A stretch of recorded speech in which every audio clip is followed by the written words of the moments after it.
السلام عليكم ورحمة الله وبركاته.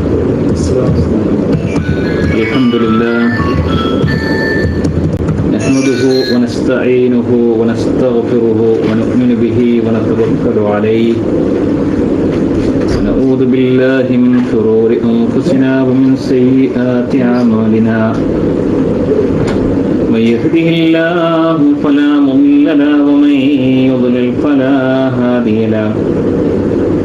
وأشهد أن لا إله إلا الله وأشهد أن محمدا عبده ورسوله أرسله بالهدى ودين الحق ليظهره على الدين كله ولو كره المشركون.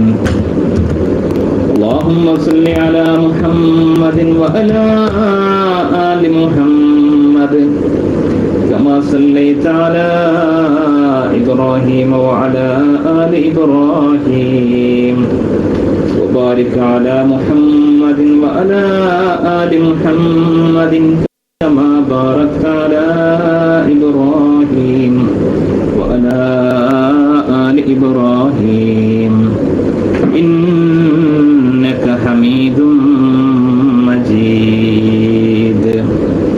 أما بعد فإن خير الحديث كتاب الله وخير الهدي هدي محمد صلى الله عليه وسلم وشر الأمور محدثاتها وكل محدثة بدعة وكل بدعة ضلالة وكل ضلالة في النار. يا أيها الذين آمنوا اتقوا الله حق تقاته ولا تموتن إلا وأنتم مسلمون. أعوذ بالله من الشيطان الرجيم. بسم الله الرحمن الرحيم. فسارعوا إلى مغفرة من ربكم وجنة أرضها السماوات والأرض أعدت للمتقين الذين ينفقون في السراء والضراء والكاظمين الغيظ والعافين عن الناس والله يحب المحسنين. والذين إذا فعلوا فاحشة أو ظلموا أنفسهم ذكروا الله فاستغفروا لذنوبهم ومن يغفر الذنوب إلا الله ولم يصروا على ما فعلوا وهم يعلمون. أولئك جزاؤهم مغفرة من ربهم وجنات تجري من تحتها الأنهار خالدين فيها ونعم أجر العاملين. സ്നേഹമുള്ള സത്യ വിശ്വാസികളെ, സഹോദരങ്ങളെ, പരമകാരുണികനായ പടച്ച തമ്പുരാന്റെ അതിമഹത്തായ അനുഗ്രഹത്താൽ ഇശ നമസ്കാര ശേഷം നമ്മൾ ഇവിടെ ഇങ്ങനെ ഒരു റൂമിൽ അള്ളാഹുവിൻ്റെ അതിമഹത്തായ അവൻ്റെ സന്ദേശമാകുന്ന ഖുർആനിനെ അവൻ്റെ പ്രവാചകൻ മുഹമ്മദ് മുസ്തഫ റസൂലുള്ളാഹി സ്വല്ലല്ലാഹു അലൈഹി വസല്ലമയുടെ ചര്യയെ പ്രമാണമാക്കിക്കൊണ്ട് സ്വീകരിച്ചുകൊണ്ട് ഒരു ചെറിയ ഒരു ക്ലാസ്സാണ് നമ്മൾ ഉദ്ദേശിച്ചിട്ടുള്ളത്. നമുക്കറിയാം, നമ്മളുടെ ജീവിതം വളരെ വേഗം ഇല്ലാതായിക്കൊണ്ടിരിക്കുകയാണ്. ഓരോ സമയം കഴിയും തോറും, ഓരോ ദിവസം കഴിയും തോറും നമ്മൾ നമ്മുടെ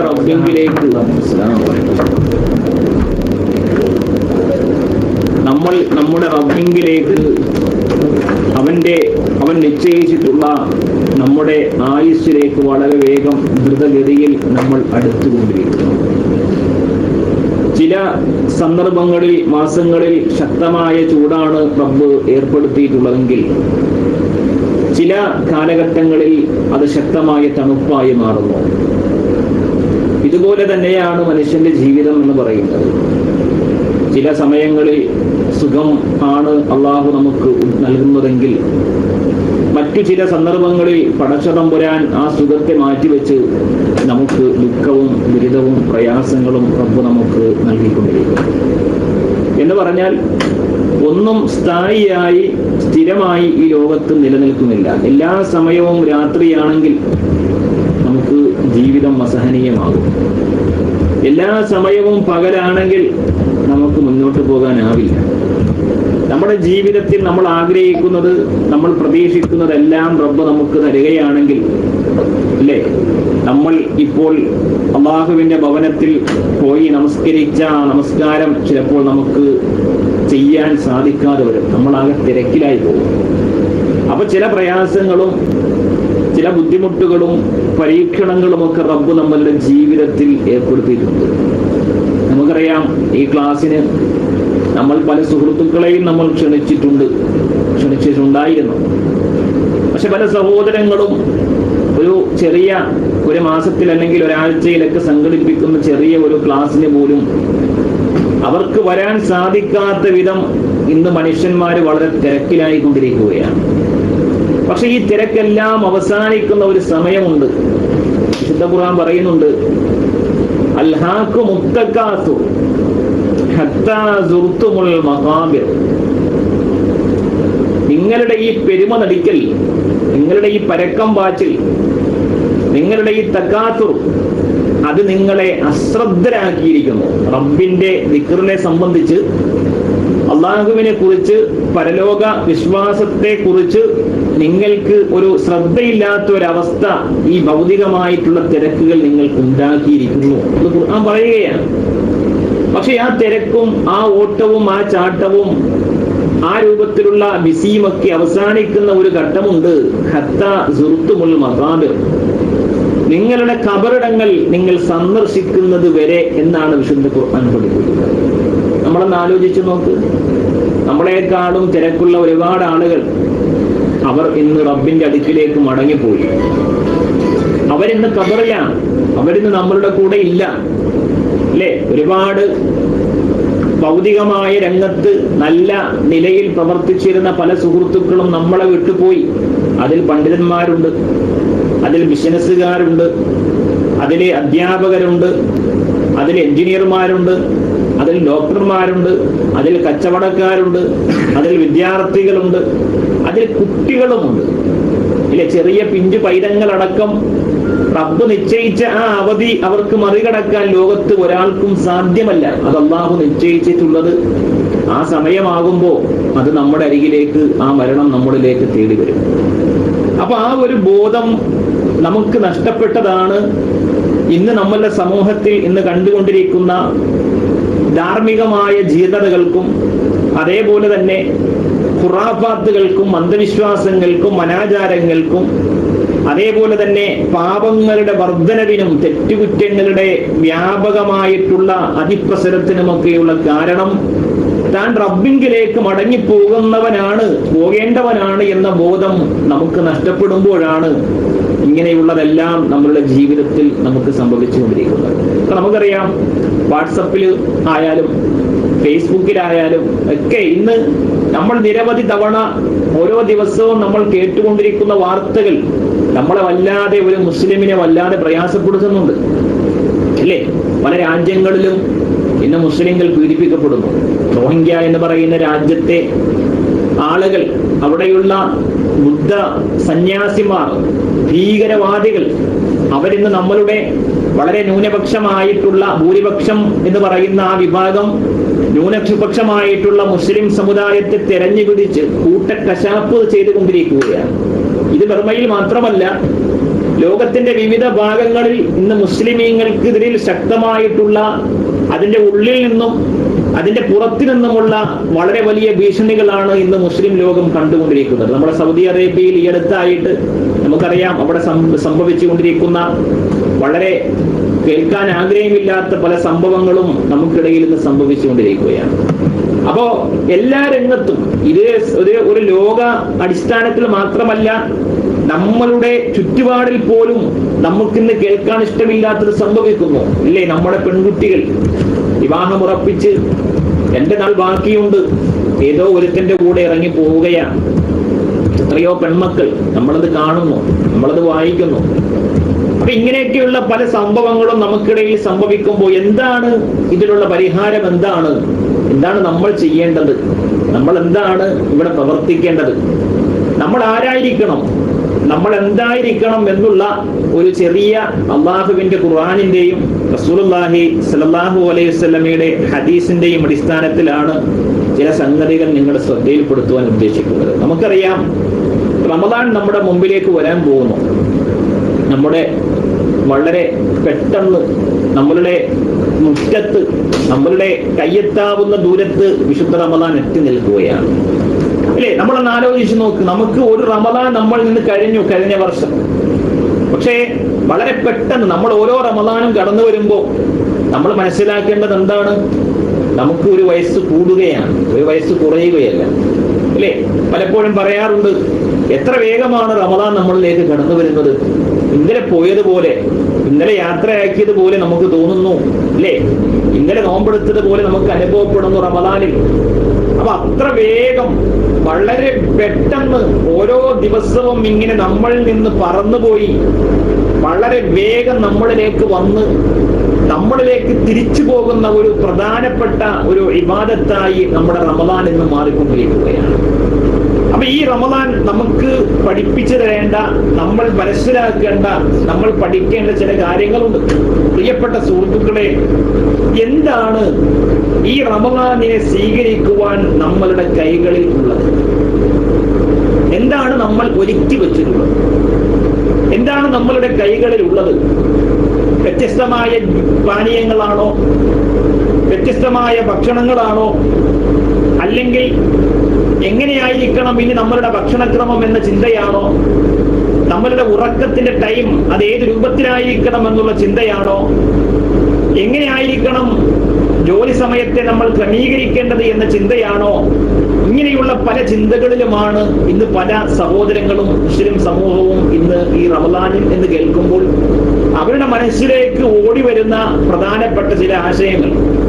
പ്രിയപ്പെട്ട സുഹൃത്തുക്കളെ, നമ്മൾ മനസ്സിലാക്കുക, റമദാൻ എന്ന് പറയുന്ന ഈ ഇബാദത്ത് പടച്ചതമ്പുരാൻ നമുക്ക് നിശ്ചയിച്ചു തന്നിട്ടുള്ളത് ലഅല്ലക്കും തത്തഖൂൻ, നിങ്ങൾ സൂക്ഷ്മത പാലിക്കുവാൻ വേണ്ടി, നിങ്ങൾ തഖ്വയുള്ളവരാകുവാൻ വേണ്ടി എന്നാണ് അതിന്റെ ഉദ്ദേശമായി കൊണ്ട്, ലക്ഷ്യമായി കൊണ്ട് വിശുദ്ധ ഖുർആൻ പഠിപ്പിച്ചിട്ടുള്ളത്. അതിന്റെ ലക്ഷ്യമായി കൊണ്ട് ഇസ്ലാം നമുക്ക് പഠിപ്പിച്ചു തന്നിട്ടുള്ളത്. പക്ഷെ നമുക്കറിയാം, നോമ്പിനെ മനുഷ്യന്മാർ പല രൂപത്തിലാണ് നോമ്പിനെ സ്വീകരിക്കുക. ചില ആളുകൾ നോമ്പ് പെട്ടെന്ന് വരാൻ ആഗ്രഹിക്കുന്നവരുണ്ട് അല്ലേ? ഒരു നോമ്പ് കൂടി എനിക്ക് ജീവിക്കാൻ അടുത്ത റമദാനിൽ എനിക്ക് ആരോഗ്യത്തോടു കൂടി ആ റമദാനിനെ വരവേൽക്കാൻ സാധിച്ചിരുന്നെങ്കിൽ, അങ്ങനെ പ്രതീക്ഷയോടുകൂടി അതിനെ ആഗ്രഹിക്കുന്ന, അതിനുവേണ്ടി പ്രാർത്ഥിക്കുന്ന, അതിനുവേണ്ടി തേടുന്ന ഒരുപാട് ആളുകൾ നമ്മുടെ ഇടയിലുണ്ട്. അല്ലാഹു നമ്മളെ കൂട്ടത്തിൽ ഉൾപ്പെടുത്തി അനുഗ്രഹിക്കുമാറാവട്ടെ. അതേപോലെ തന്നെ ഈ റമദാൻ എന്ന് കേൾക്കുമ്പോൾ ആ റമദാനുമായി ഒരു ബന്ധവുമില്ലാതെ, അല്ലെങ്കിൽ എങ്ങനെയാണ് ഈ മാസത്തെ ഇനി ഞാൻ സ്വീകരിക്കുക, പള്ളിയിൽ പോകേണ്ടി വരും, അതേപോലെ നോമ്പെടുക്കേണ്ടി വരും, അതേപോലെ ഭക്ഷണം വിശപ്പനുഭവിക്കേണ്ടി വരും, വിശുദ്ധ ഖുർആൻ പാരായണം ചെയ്യേണ്ടി വരും, പല സമയത്തും എന്റെ ഉറക്കത്തെ ഞാൻ മാറ്റിവെക്കേണ്ടി വരും. അപ്പൊ അങ്ങനെയൊക്കെയുള്ള ഒരുപാട് കാര്യങ്ങൾ ഈ റമദാനിൽ ഉണ്ടല്ലോ. അതുകൊണ്ട് എങ്ങനെയാണ് എന്ന് പറഞ്ഞുകൊണ്ട് പ്രയാസം അനുഭവിക്കുന്ന, അതിനെ ഭാരമായി കാണുന്ന ആളുകളും നമ്മളുടെ ഇടയിലുണ്ട്. ജനങ്ങളെല്ലാവരും, മുസ്ലിം ഉമ്മത്ത് എല്ലാവരും ഒരുപോലെയല്ല. ഈമാൻ കൂടിയവരുണ്ട്, ഈമാൻ കുറഞ്ഞവരുണ്ട്, അതേപോലെ തന്നെ ഒരേ ലെവലിൽ നിലനിൽക്കുന്നവരുമുണ്ട്. റമദാനിന് മുമ്പ് എങ്ങനെയാണോ അതേപോലെ തന്നെ റമദാനിൽ പ്രത്യേകിച്ച് വലിയ മാറ്റമൊന്നുമില്ല. വലിയ സന്തോഷമോ വലിയ ആഹ്ലാദമോ ഒന്നുമില്ല. മുമ്പ് എങ്ങനെയാണോ അതേപോലെ തന്നെ റമദാനിനെ സ്വീകരിക്കുന്ന ആളുകളും നമ്മളുടെ ഇടയിലുണ്ട്. പ്രിയപ്പെട്ട സുഹൃത്തുക്കളെ, നമ്മൾ മനസ്സിലാക്കുക, ഒരു വിശ്വാസി എന്ന നിലയിൽ നമ്മൾ റമദാനിനെ സ്വീകരിക്കേണ്ടത് വളരെ സന്തോഷത്തോടു കൂടിയും വളരെ ആഹ്ലാദത്തോടു കൂടിയുമായിരിക്കണം എന്നാണ് ഇസ്ലാം നമുക്ക് പഠിപ്പിച്ചു തന്നിട്ടുള്ളത്. റസൂലുള്ളാഹി സ്വല്ലല്ലാഹു അലൈഹി വസല്ലമയുടെ കാലഘട്ടത്തിൽ നടന്ന ഒരു സംഭവം, നബിയുടെ കാലഘട്ടത്തിൽ, പ്രവാചകന്റെ കാലഘട്ടത്തിൽ രണ്ട് ആളുകൾ, രണ്ട് അമുസ്ലിങ്ങൾ മുസ്ലിമായി, ഇസ്ലാം മതം സ്വീകരിച്ചു. രണ്ടുപേരും ഒരുമിച്ച് ഇസ്ലാമിലേക്ക് വന്നു. അവർ ഇസ്ലാമിന്റെ മാർഗത്തിൽ യുദ്ധം ചെയ്തു. അവർ ഇസ്ലാമിന്റെ മാർഗത്തിൽ ത്യാഗം സഹിച്ചു. അതിൽ ഒരാൾ ഒരു യുദ്ധത്തിൽ ഷഹീദായി, മറ്റൊരാൾ ബാക്കിയായി. രണ്ടുപേരും ഒരുമിച്ച് ഇസ്ലാമിലേക്ക് വന്നവരാണ്. അങ്ങനെ ഈ ഷഹീദാകാൻ ഈ സഹാബി ഒരു ദിവസം സ്വപ്നം കണ്ടു അത്രേ. അദ്ദേഹം കണ്ട സ്വപ്നം ഇതായിരുന്നു: അദ്ദേഹം ഷഹീദായ സഹാബിയേക്കാൾ മുൻപന്തിയിൽ ഈ ഷഹീദാകാൻ ഈ സഹാബി, ജീവിച്ചിരിക്കുന്ന സഹാബി സ്വർഗത്തിൽ പ്രവേശിക്കുന്നു. അതാണ് അദ്ദേഹം കണ്ട സ്വപ്നം. അദ്ദേഹത്തിന് അത്ഭുതമായി. എന്തുകൊണ്ട്? അള്ളാന്റെ മാർഗത്തിൽ ഷഹീദാവുക എന്ന് പറഞ്ഞാൽ അതിന്റെ പുണ്യം അല്ലേ? ഒരു തുള്ളി ചോര അള്ളാഹുവിന്റെ മാർഗത്തിൽ സമർപ്പിക്കുമ്പോൾ തന്നെ അവരുടെ മുഴുവൻ പാപങ്ങളും പൊറുക്കപ്പെട്ടു എന്നാണ് റസൂലുള്ളാഹി സ്വല്ലല്ലാഹു അലൈഹി വസല്ലം പറയുന്നത്. അവരുടെ 70 കുടുംബത്തെ ശഫാഅത്ത് ചെയ്യാൻ, ശുപാർശ ചെയ്യാനുള്ള അധികാരം അള്ളാഹു അവർക്ക് നൽകുമെന്ന് റസൂലുള്ളാഹി സ്വല്ലല്ലാഹു അലൈഹി വസല്ലം പറയുന്നു. അവർക്ക് ഇഷ്ടപ്പെട്ട ഹൂറിയങ്ങളെ അവർക്ക് ഇണകളാക്കാം, അതിനുള്ള സ്വാതന്ത്ര്യം അവർക്ക് നൽകപ്പെടും എന്ന് റസൂലുള്ളാഹി സ്വല്ലല്ലാഹു അലൈഹി വസല്ലം പറയുന്നു. അപ്പൊ ഇങ്ങനെയൊക്കെയുള്ള അതിമഹത്തായ അനുഗ്രഹം അള്ളാഹു നിശ്ചയിച്ചിട്ട് ഈ ജീവിച്ചിരിക്കുന്ന ഞാൻ സ്വർഗത്തിൽ അദ്ദേഹത്തെക്കാൾ മുൻപന്തിയിൽ സ്വർഗത്തിൽ പ്രവേശിക്കണമെങ്കിൽ എന്തായിരിക്കും അതിന്റെ കാരണം? റസൂലുള്ളാഹി സ്വല്ലല്ലാഹു അലൈഹി വസല്ലം എടുത്തു ചെന്നു പ്രവാചകനോട് പറഞ്ഞു: നബിയെ, ഞാൻ ഇങ്ങനെ ഒരു സ്വപ്നം കണ്ടു നബിയെ, ഇങ്ങനെയാണ് ഞാൻ കണ്ട സ്വപ്നം. അപ്പൊ നബി ചോദിച്ചു: അദ്ദേഹത്തിന് കിട്ടാത്ത എന്തോ ഒരു കാര്യം താങ്കൾക്ക് ലഭിച്ചിട്ടുണ്ട്, അദ്ദേഹത്തിന് ലഭിക്കാത്ത എന്തോ ഒരു സംഗതി താങ്കൾക്ക് കിട്ടിയിട്ടുണ്ട്, അതെന്താണ്? അപ്പൊ അദ്ദേഹം കുറെ നേരം ആലോചിച്ചിട്ട് പറഞ്ഞു: അദ്ദേഹത്തിന് ലഭിക്കാത്ത ഒരു റമദാൻ എനിക്ക് ലഭിച്ചിട്ടുണ്ട് എന്ന്. നോക്ക് നിങ്ങൾ. അപ്പൊ അത് കാരണത്താലാണ് ആ ഷഹീദായ സഹാബിയേക്കാൾ മുൻപന്തിയിൽ ഈ സഹാബിക്ക് സ്വർഗത്തിൽ പ്രവേശിക്കാനുള്ള അവസരം അല്ലാഹു നൽകിയത് എന്നാണ് ആ സ്വപ്നത്തിന്റെ വ്യാഖ്യാനമായി കൊണ്ട് റസൂലുള്ളാഹി സ്വല്ലല്ലാഹു അലൈഹി വസല്ലം പഠിപ്പിച്ചിട്ടുള്ളത്. അപ്പൊ നമ്മൾ എന്താ മനസ്സിലാക്കേണ്ടത്? നമ്മളിൽ നിന്ന് എത്രയോ ആളുകൾ ഈ റമദാനിനെ സ്വീകരിക്കാൻ സാധിക്കാതെ മരിച്ചു പോയിട്ടുണ്ട്. എത്രയോ ആളുകൾ. അപ്പൊ അല്ലാഹു നമുക്ക് ജീവൻ നൽകി, നമുക്ക് ആരോഗ്യം നൽകി. ഈ റമദാനിനെ സ്വീകരിക്കാനുള്ള കരുത്തും ഉന്മേഷവും ആരോഗ്യവും റബ്ബ് നൽകിക്കൊണ്ട് അല്ലാഹു നമ്മളെ ആദരിച്ചു, ബഹുമാനിച്ചു. അപ്പൊ ഇത് നമ്മളുടെ കഴിവല്ല. നമ്മളിപ്പോൾ ജീവിച്ചിരിക്കുന്നത്, നമ്മളിപ്പോൾ ശ്വാസം വലിക്കുന്നതും വിടുന്നതും, നമ്മളിപ്പോൾ ഇവിടെ ഇങ്ങനെ ഇരിക്കുന്നതുമൊന്നും നമ്മളുടെ സാമർഥ്യമല്ല, നമ്മളുടെ കഴിവല്ല. പലപ്പോഴും മനുഷ്യന്മാരെ ധിക്കാരികളാക്കുന്നതും അഹങ്കാരികളാക്കുന്നതും എന്താണ്? എനിക്കുണ്ടായ നേട്ടം അതെന്റെ കഴിവ് കൊണ്ടാണ് എന്ന് അവർക്ക് തോന്നുന്നു. എന്റെ ബുദ്ധിയും എന്റെ സാമർഥ്യവും കൊണ്ടാണ് എനിക്കിതൊക്കെ ലഭിച്ചത് എന്ന് അവർക്ക് തോന്നുന്നു. അല്ലെ? എല്ലാം എന്റെ സാമർഥ്യം കൊണ്ടാണ് ഞാൻ നേടിയെടുത്തിരിക്കുന്നത് എന്നുള്ള തോന്നൽ. ആ തോന്നലാണ് ഒരു മനുഷ്യനെ നശിപ്പിക്കുന്നത്. എത്രയോ ഉദാഹരണങ്ങൾ നമുക്ക് പറയാൻ സാധിക്കും. അല്ലെ? സുലൈമാൻ നബി അലൈഹിസ്സലാത്തു വസ്സലാം ഒരുപാട് മുഅ്ജിസത്തുകൾ നൽകപ്പെട്ട ഒരു പ്രവാചകനാണ്. ഒരുപാട് നിഅമത്ത് അദ്ദേഹത്തിന് എല്ലാം നൽകി. പക്ഷികളുടെ ഭാഷ, കുറുമ്പകളുടെ സംസാരം, അതേപോലെ തന്നെ ജിന്നുകളെ കീഴ്പ്പെടുത്തി കൊടുത്തു. കാറ്റിന്റെ വേഗതയിൽ സഞ്ചരിക്കാനുള്ള കഴിവ് നൽകി. അങ്ങനെ ഒരുപാട് മുഅ്ജിസത്ത് പ്രവാചകനാക്കി, നുബുവത്ത് നൽകി. അങ്ങനെ വലിയ വലിയ അത്ഭുതങ്ങൾ കാണിക്കാനും പ്രകടിപ്പിക്കാനും അള്ളാഹു അദ്ദേഹത്തിന് അനുമതി നൽകി. അല്ലേ? എന്നിട്ട് അദ്ദേഹം അഹങ്കരിച്ചില്ല. ഇതെന്റെ കഴിവാണെന്ന് അദ്ദേഹം പറഞ്ഞില്ല. അതാ മിൻ ഫദ്ലി റബ്ബി, ഇതെന്റെ റബ്ബിന്റെ ഔദാര്യമാണ് എന്നാണ് അദ്ദേഹം പറഞ്ഞത്. ഇതെന്റെ റബ്ബിന്റെ റഹ്മത്താണ് എന്നാണ്. സൂറത്തുൽ കഹ്ഫില് ദുൽഖർനൈൻ എന്ന് പറയുന്ന ഒരു വലിയ ഒരു ഭരണാധികാരിയുടെ ചരിത്രം ഇസ്ലാം പഠിപ്പിക്കുന്നുണ്ട്. സൂറത്തുൽ കഹ്ഫ് എന്ന് പറഞ്ഞാൽ നമ്മൾ വെള്ളിയാഴ്ച ദിവസം പാരായണം ചെയ്യുന്ന ഒരു സൂറത്താണ് സൂറത്തുൽ കഹ്ഫ്. റസൂലുള്ളാഹി റസൂലുള്ളാഹി സ്വല്ലല്ലാഹു അലൈഹി വസല്ലം സൂറത്തുൽ കഹ്ഫിന്റെ പ്രത്യേകതയായിക്കൊണ്ട് പ്രവാചകൻ പറയുന്നത്, അതിലെ ആദ്യത്തെ 10 ആയത്ത് ആരെങ്കിലും മനഃപ്പാഠമാക്കിയാൽ ദജ്ജാലിന്റെ ഫിത്നയിൽ നിന്ന് അവർക്ക് രക്ഷയുണ്ട് എന്ന് റസൂലുള്ളാഹി സ്വല്ലല്ലാഹു അലൈഹി വസല്ലം പറഞ്ഞു. ഒരു വെള്ളിയാഴ്ചയിൽ സൂറത്തുൽ കഹ്ഫ് ആരെങ്കിലും ഓതിയാൽ അടുത്ത വെള്ളിയാഴ്ച വരെ അതവന് പ്രകാശമാണ്, നൂറാണ് എന്ന് റസൂലുള്ളാഹി സ്വല്ലല്ലാഹു അലൈഹി വസല്ലം പഠിപ്പിച്ചിട്ടുണ്ട്. അപ്പൊ അങ്ങനെയൊക്കെയുള്ള മഹത്വമുള്ള ഒരു അധ്യായം, ആ അധ്യായത്തിൽ അല്ലാഹു സുബ്ഹാനഹു വ തആല നമുക്ക് ചിന്തിക്കാനും പഠിക്കാനും മനസ്സിലാക്കാനും ഒരുപാട് ചരിത്രങ്ങൾ വിശദീകരിക്കുന്നുണ്ട്. അതിൽ പ്രധാനപ്പെട്ട 3 സംഭവങ്ങളാണ് അസ്ഹാബുൽ കഹ്ഫ്, ഗുഹയിൽ അഭയം തേടിയ കുറച്ച് യുവാക്കൾ. മറ്റൊരു പ്രധാനപ്പെട്ട സംഭവമാണ് ദുൽഖർനൈൻ എന്ന് പറയുന്ന ഒരു ഭരണാധികാരിയുടെ ചരിത്രം. അപ്പൊ ഈ സൂറത്ത് അവതരിക്കാൻ ഒരു കാരണമുണ്ടായിരുന്നു. ഈ സൂറത്തുൽ കഹ്ഫ് അവതരിക്കാനുള്ള പശ്ചാത്തലം, റസൂലുള്ളാഹി സ്വല്ലല്ലാഹു അലൈഹി വസല്ലമയുടെ ക്ലാസ് കേട്ട്, അദ്ദേഹത്തിന്റെ നസീഹത്ത്, അദ്ദേഹത്തിന്റെ ഉപദേശം കേട്ട്, വിശുദ്ധ ഖുർആനിലെ വചനങ്ങൾ കേട്ട് പല ആളുകളും ഇസ്ലാമിലേക്ക് പോകുന്നു മക്കയിൽ. അപ്പൊ ശത്രുക്കൾക്ക് ഒരു വലിയ പ്രശ്നമായി. എല്ലാവരും ഇസ്ലാമിലേക്ക് ഇങ്ങനെ ഒഴുകിക്കൊണ്ടിരിക്കുകയാണ്. അതിന് തടയിടണമെങ്കിൽ നബി പറയുന്നത് പോലെ അത്ഭുതങ്ങൾ പറയണം. മുൻഗാമികളുടെ ചരിത്രങ്ങൾ നബി പറയുന്നുണ്ട്. ആദം നബിയുടെ ചരിത്രം, മൂസാ നബിയുടെ ചരിത്രം, ഈസാ നബിയുടെ ചരിത്രം, അങ്ങനെയുള്ള പല പ്രവാചകന്മാരുടെയും ചരിത്രം നബി പറയുന്നു. നബി ആ ചരിത്രത്തിന്റെ സമയത്ത് നബി ജീവിച്ചിരിപ്പില്ല, നബി അത് കണ്ടിട്ടില്ല, നബി അത് കേട്ടിട്ടില്ല. പക്ഷെ നബി അത് പറയുന്നു.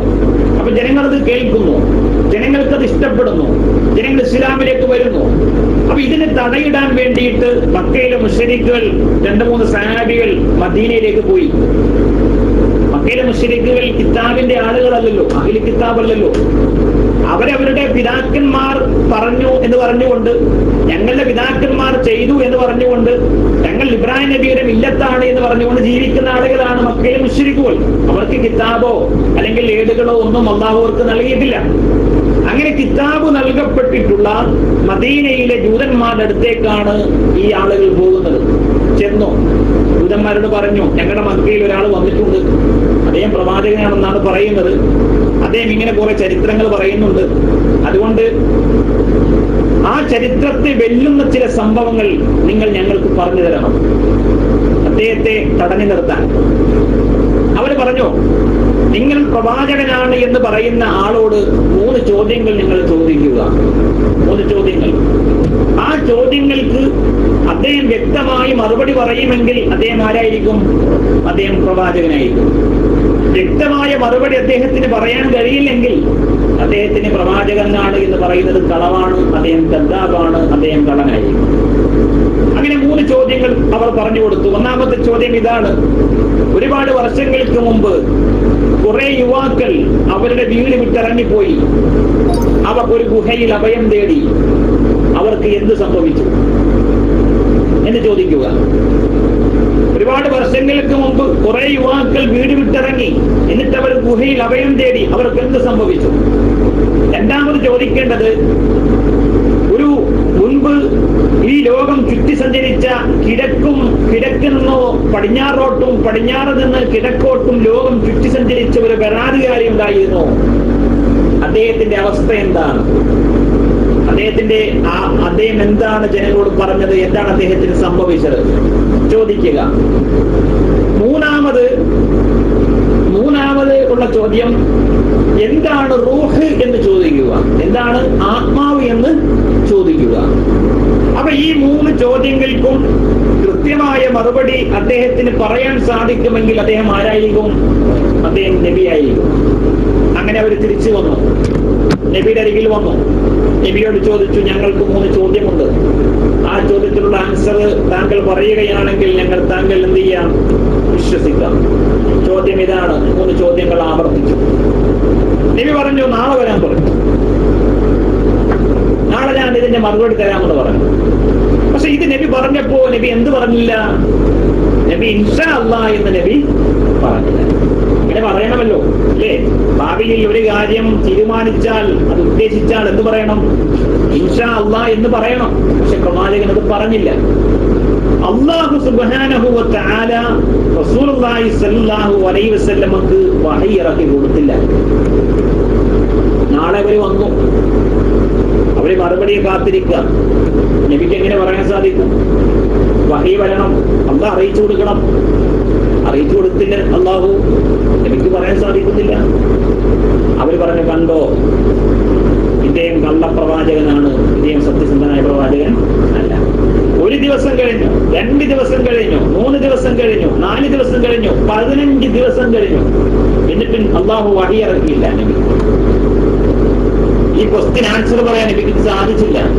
15ാമത്തെ ദിവസമാണ് അല്ലാഹു സുബ്ഹാനഹു വ തആല റസൂലുള്ളാഹി സ്വല്ലല്ലാഹു അലൈഹി വസല്ലമക്ക് ഈ സൂറത്ത് അവതരിപ്പിച്ചത്.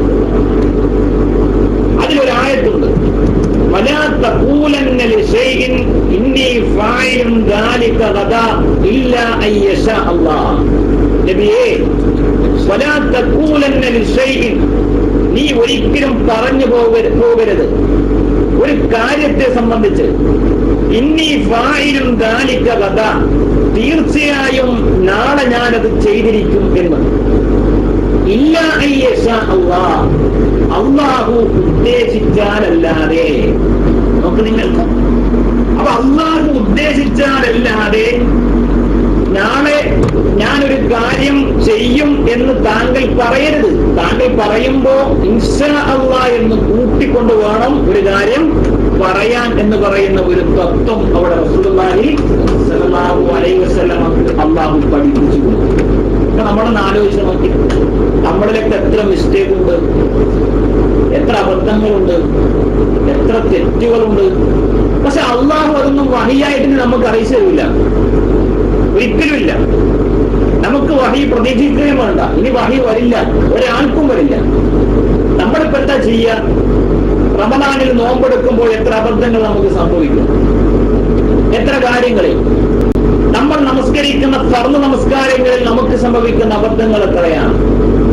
നമ്മൾ കണ്ടു, പള്ളിയിലൊക്കെ നമസ്കരിക്കുന്ന സമയത്ത് ജമാഅത്തായി നമസ്കരിക്കട്ടെ, ഒറ്റക്ക് നമസ്കരിക്കട്ടെ, ഫർളാവട്ടെ, സുന്നത്താവട്ടെ, അല്ലേ, നമസ്കരിക്കുന്നതിന് മുമ്പിൽ എന്ത് വേണം? ഒരു സുത്ര വേണം, ഒരു മറ വേണം. മറയില്ലാതെ നമസ്കരിക്കാൻ പാടില്ല, നബിയിൽ കൽപ്പിച്ചതാണ്. പക്ഷെ പല ആളുകളും ഇപ്പൊ ഇമാമും, നമ്മുടെ മുമ്പിൽ ഇമാമുണ്ടെങ്കിൽ ഇമാമാണ് നമ്മുടെ മറ.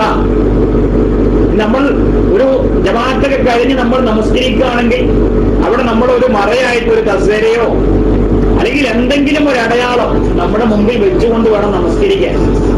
പല ആളുകളും അത് ശ്രദ്ധിക്കാറില്ല. നബി അത് ശ്രദ്ധിപ്പിച്ചു, നബി അത് പറഞ്ഞു കൊടുത്തു, നബി അത് പഠിപ്പിച്ചു കൊടുത്തു എന്നാണ്, അല്ലേ?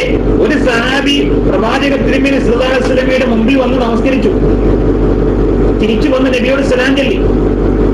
റസൂലുള്ളാഹി സ്വല്ലല്ലാഹു അലൈഹി വസല്ലം സലാം അടക്കി, എന്നിട്ട് പറഞ്ഞു പോയി നിസ്കരിക്കാൻ പറഞ്ഞു. അതേ നിസ്കരിച്ചിട്ടാ വരുന്നത്, അതേ വീണ്ടും പോയി നിസ്കരിച്ചു, നിസ്കരിച്ചിട്ട് വീണ്ടും തിരിച്ചു വന്നു, നബിയോട് സലാം ചൊല്ലി, നബി സലാം അടക്കി. നബി പറഞ്ഞു നീ നിസ്കരിച്ചിട്ടില്ല, വെറുതെ നീ ഇപ്പൊ മടങ്ങിപ്പോ, എന്നിട്ട് വീണ്ടും നിസ്കരിക്കാൻ പറഞ്ഞു. നിസ്കരിച്ചിട്ടാ വന്നത്. അപ്പൊ വീണ്ടും അദ്ദേഹം പോയി നിസ്കരിച്ചു, വീണ്ടും തിരിച്ചു വന്നു, നബിയോട് സലാം ചൊല്ലി, നബി സലാം അടക്കി, എന്ന് പറഞ്ഞ് നിസ്കരിച്ചിട്ടില്ല, പോയി നിസ്കരിക്കാൻ പറഞ്ഞു. 3 പ്രാവശ്യം ആ സഹാബിയെ കൊണ്ട് റസൂലുള്ളാഹി സ്വല്ലല്ലാഹു അലൈഹി വസല്ലം നമസ്കരിപ്പിച്ചു. വീണ്ടും വന്നു, വീണ്ടും വന്നപ്പോ നബി വീണ്ടും പറഞ്ഞു. അപ്പൊ സഹാബി പറഞ്ഞു, നബിയെ ഇതിൽ കൂടുതൽ എനിക്ക് അറിയില്ല, ഇനി എങ്ങനെ നിസ്കരിക്കേണ്ടെന്ന് എനിക്കറിയില്ല. അപ്പൊ റസൂലുള്ളാഹി സ്വല്ലല്ലാഹു അലൈഹി വസല്ലം പറഞ്ഞു കൊടുത്തു, താങ്കൾ റുക്കൂ ചെയ്തപ്പോഴും സുജൂദ് ചെയ്തപ്പോഴും ഒന്നും താങ്കൾ തുമഇനീനത്തുണ്ടായിരുന്നില്ല. തുമഇനത്ത് എന്താ? ഒരു ശാന്തത, ഒരു അവധാനത, എല്ലാം പെട്ടെന്നാണ് താങ്കൾ ചെയ്തു തീർത്തത്. റുക്കുവും സുജൂദും ഒക്കെ വളരെ വേഗം, വളരെ ദ്രുതഗതിയിൽ, പെട്ടെന്ന്. നോക്ക് നിങ്ങൾ, ഇല്ലേ? അപ്പൊ നമ്മുടെയൊക്കെ നമസ്കാരത്തിൽ എത്ര അബദ്ധങ്ങളുണ്ട്. ഉതുവെടുക്കുന്ന സമയത്ത് കാല് കഴുകുമ്പോ വൈലുൽ അഅഖാബി മിനന്നാർ, മടമ്പ് ശരിയായി കഴുകാത്തവർക്ക് നാശമെന്ന് റസൂലുള്ളാഹി സ്വല്ലല്ലാഹു അലൈഹി വസല്ലം പറഞ്ഞു. നമ്മളൊന്ന് ആലോചിച്ച് നോക്കി, കൈ കഴുകുമ്പോഴൊക്കെ, വലത്തെ കൈയോ ഇടത്തെ കൈയൊക്കെ കഴുകുമ്പോഴൊക്കെ ഈ മുട്ട് നനയാറുണ്ടോ? പലരുടെയും മുട്ട് നനയാറില്ല. അത് നമ്മൾ ശ്രദ്ധിക്കേണ്ട വിഷയമാണ്. കാല് കഴുകുമ്പോൾ കാലിന്റെ മടമ്പ്, കാലിന്റെ ബാക്ക് ഭാഗം, പിൻഭാഗം നനയാറില്ല. പലപ്പോഴും അതൊന്നും ശ്രദ്ധിക്കാറില്ല. അപ്പൊ ഉളു പോലും ശരിയാവാതെയാണ് എന്ത് ചെയ്യുന്നത്? ഫർളായിട്ടുള്ള നമസ്കാരം അള്ളാഹുവിന്റെ മുമ്പിൽ പോയി നമ്മൾ നമസ്കരിക്കുന്നത്.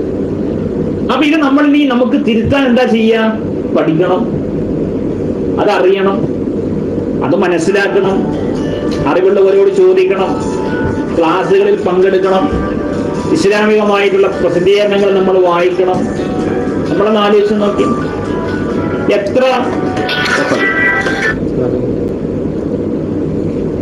അപ്പൊ എത്രയാണെങ്കിൽ പോലും ഇപ്പൊ നമുക്കറിയാം, നമ്മളിൽ ആ ദിക്ർ, അള്ളാഹുവിനെ കുറിച്ചുള്ള ദിക്ർ ഉണ്ടാക്കാൻ വേണ്ടിയിട്ടാണ് റബ്ബ് നമുക്ക് റമദാൻ തരുന്നത്.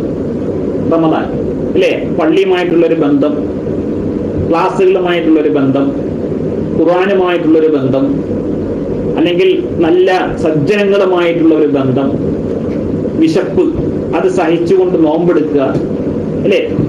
വിവാഹം കഴിക്കാൻ സാധിക്കാത്ത ആളുകൾ, അവർക്ക് ബാഹത്തില്ല, ഭാര്യ ഭർത്തൃ ജീവിതം മുന്നോട്ട് കൊണ്ടുപോകാൻ അവർക്ക് താക്കത്തില്ല, അല്ലെങ്കിൽ മഹർ കൊടുക്കാനുള്ള ശേഷിയില്ല. അപ്പൊ ഈ രണ്ട് സംഗതികൾ അവർക്കില്ലെങ്കിൽ റസൂലുള്ളാഹി സ്വല്ലല്ലാഹു അലൈഹി വസല്ലം അവരോട് പറഞ്ഞത് എന്താ? നിങ്ങൾ നോമ്പെടുക്കാനാ പറഞ്ഞത്. അവർ നോമ്പെടുത്തു കൊള്ളട്ടെ എന്നാണ്. കാരണം നോമ്പ് മനുഷ്യനെ നന്നാക്കും. തെറ്റുകളിൽ നിന്ന് പരമാവധി മനുഷ്യൻ എന്ത് ചെയ്യും? അകറ്റി നിർത്തുന്ന ഒരു ഇബാദത്താണ് ഇസ്ലാം പഠിപ്പിക്കുന്ന നോമ്പ്. കാരണം എന്താ? ഭക്ഷണത്തിന്റെ അതിപ്രസരമാണ് മനുഷ്യനെ തെറ്റിലേക്ക് കൊണ്ടുപോകുക.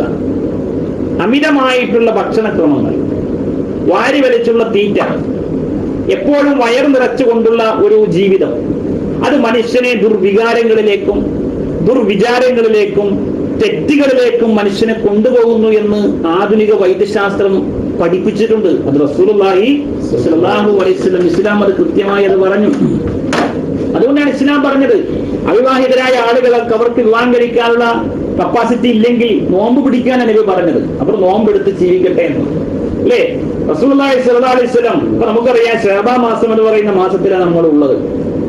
ശഅബാൻ മാസത്തിലാണ് പ്രവാചക തിരുമേനി സല്ലല്ലാഹു അലൈഹി വസല്ലം റമദാനിൽ പോലെ, അല്ലെങ്കിൽ റമദാനിൽ ഏറ്റവും കൂടുതൽ ഒരു മാസം മുഴുവനായി നബി നോമ്പെടുത്തത് റമദാനിലാണ്.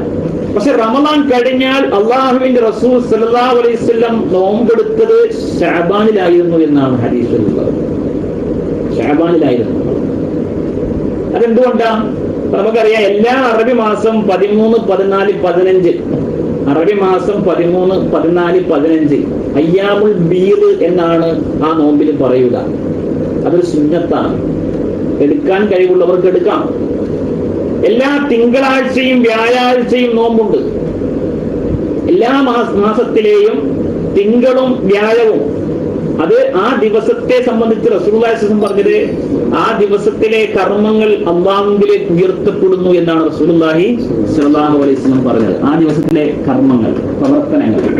എന്നിട്ട് നബി പറഞ്ഞു, അതുകൊണ്ട് ഞാൻ നോമ്പുകാരനായിരിക്കെ ആ ദിവസത്തിൽ നോമ്പ് അനുഷ്ഠിച്ചുകൊണ്ട് എന്റെ കർമ്മങ്ങൾ റബ്ബിങ്കിലേക്ക് ഉയർത്തപ്പെടാൻ ഞാൻ ആഗ്രഹിക്കുന്നു എന്ന് റസൂലുള്ളാഹി സ്വല്ലല്ലാഹു അലൈഹി വസല്ലം പഠിപ്പിക്കുകയുണ്ടായി എന്നാണ്. അപ്പൊ നമ്മളൊന്ന് ആലോചിച്ച് നോക്കിയേ, ശഅബാൻ 15-ാം രാവ്, ആ രാവിനൊരു പ്രത്യേകതയുണ്ട്. ശഅബാൻ 15-ാം രാവിന്, ആ രാവിൽ അല്ലാഹു സുബ്ഹാനഹു വ തആല ഭൗതികമായിട്ടുള്ള ലോകത്തേക്ക്, ഈ ആകാശത്തിലേക്ക് ഇറങ്ങി വരുമത്രേ. എല്ലാ രാത്രിയിലും അതുണ്ട്. പക്ഷെ ശഅബാൻ 15-ാം രാവുമായി ബന്ധപ്പെട്ട് പണ്ഡിതന്മാർ പറയുന്നത്, അന്ന് പ്രത്യേകമായി അള്ളാഹു ഇറങ്ങി വന്നിട്ട് എല്ലാ ആളുകൾക്കും, എല്ലാ വിശ്വാസികൾക്കും അള്ളാഹു പുറത്തു കൊടുക്കും. എന്നിട്ട് റസൂലുള്ളാഹി സ്വല്ലല്ലാഹു അലൈഹി വസല്ലം പറഞ്ഞു, ഇല്ലാ മുശ്രിക്, അള്ളാഹുവിൽ പങ്കു ചേർത്തവർ ഒഴികെ, അള്ളാഹുവിൽ ശിർക്ക് വെച്ചവർ ഒഴികെ. അതേപോലെ ഇല്ലാ മുശാഹിൽ, പരസ്പരം പിണങ്ങി നിൽക്കുന്ന ആളുകൾക്കൊഴികെ എന്ന് റസൂലുള്ളാഹി സ്വല്ലല്ലാഹു അലൈഹി വസല്ലം പഠിപ്പിച്ചു. നോക്കൂ നിങ്ങൾ, ശിർക്ക് അള്ളാഹുവുമായിട്ടുള്ള പിണക്കമാണ്. ശിർക്ക് ചെയ്യുന്നവർക്ക് അള്ളാഹുമായിട്ട് യാതൊരു ബന്ധവും ഇല്ല, അല്ലേ? അപ്പൊ അള്ളാഹുമായിട്ടുള്ള ബന്ധം നന്നാക്കുക, ശിർക്ക് ഒഴിവാക്കുക. അള്ളാഹുമായിട്ടുള്ള ബന്ധം നന്നാക്കിയാൽ പോരാ, തന്റെ ചുറ്റുഭാഗത്തുള്ള തന്റെ സഹോദരങ്ങളുമായിട്ടുള്ള ബന്ധം കൂടി എന്ത് ചെയ്യണം? നന്നാക്കണം. അതിനു വേണ്ടിയിട്ടാണ് അത് റസൂലുള്ളാഹി സ്വല്ലല്ലാഹു അലൈഹി വസല്ലം പ്രത്യേകം എടുത്തു പറഞ്ഞത്.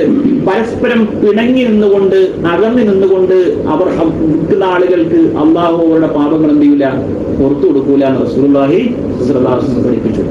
അപ്പൊ ശഅബാൻ 15 അങ്ങനെ ഒരു പ്രത്യേകതയുണ്ട് 15 രാവിലെ. പക്ഷെ നമുക്കറിയാം പല സുഹൃത്തുക്കളും പല ആളുകളും അന്ന് പ്രത്യേകമായിട്ട് ആചാരങ്ങൾ, പ്രത്യേകമായിട്ട് അന്നൊരു പ്രത്യേക നോമ്പ്, അന്നൊരു പ്രത്യേക നോമ്പ്. ഇപ്പൊ സമസ്തയുടെ വലിയൊരു നേതാവായിരുന്നു കണ്ണിയത്ത് അഹമ്മദ് മുസ്ലിയാർ. കണ്ണിയത്ത് സ്മരണിക എന്ന് പറയുന്ന ഒരു പുസ്തകമുണ്ട്.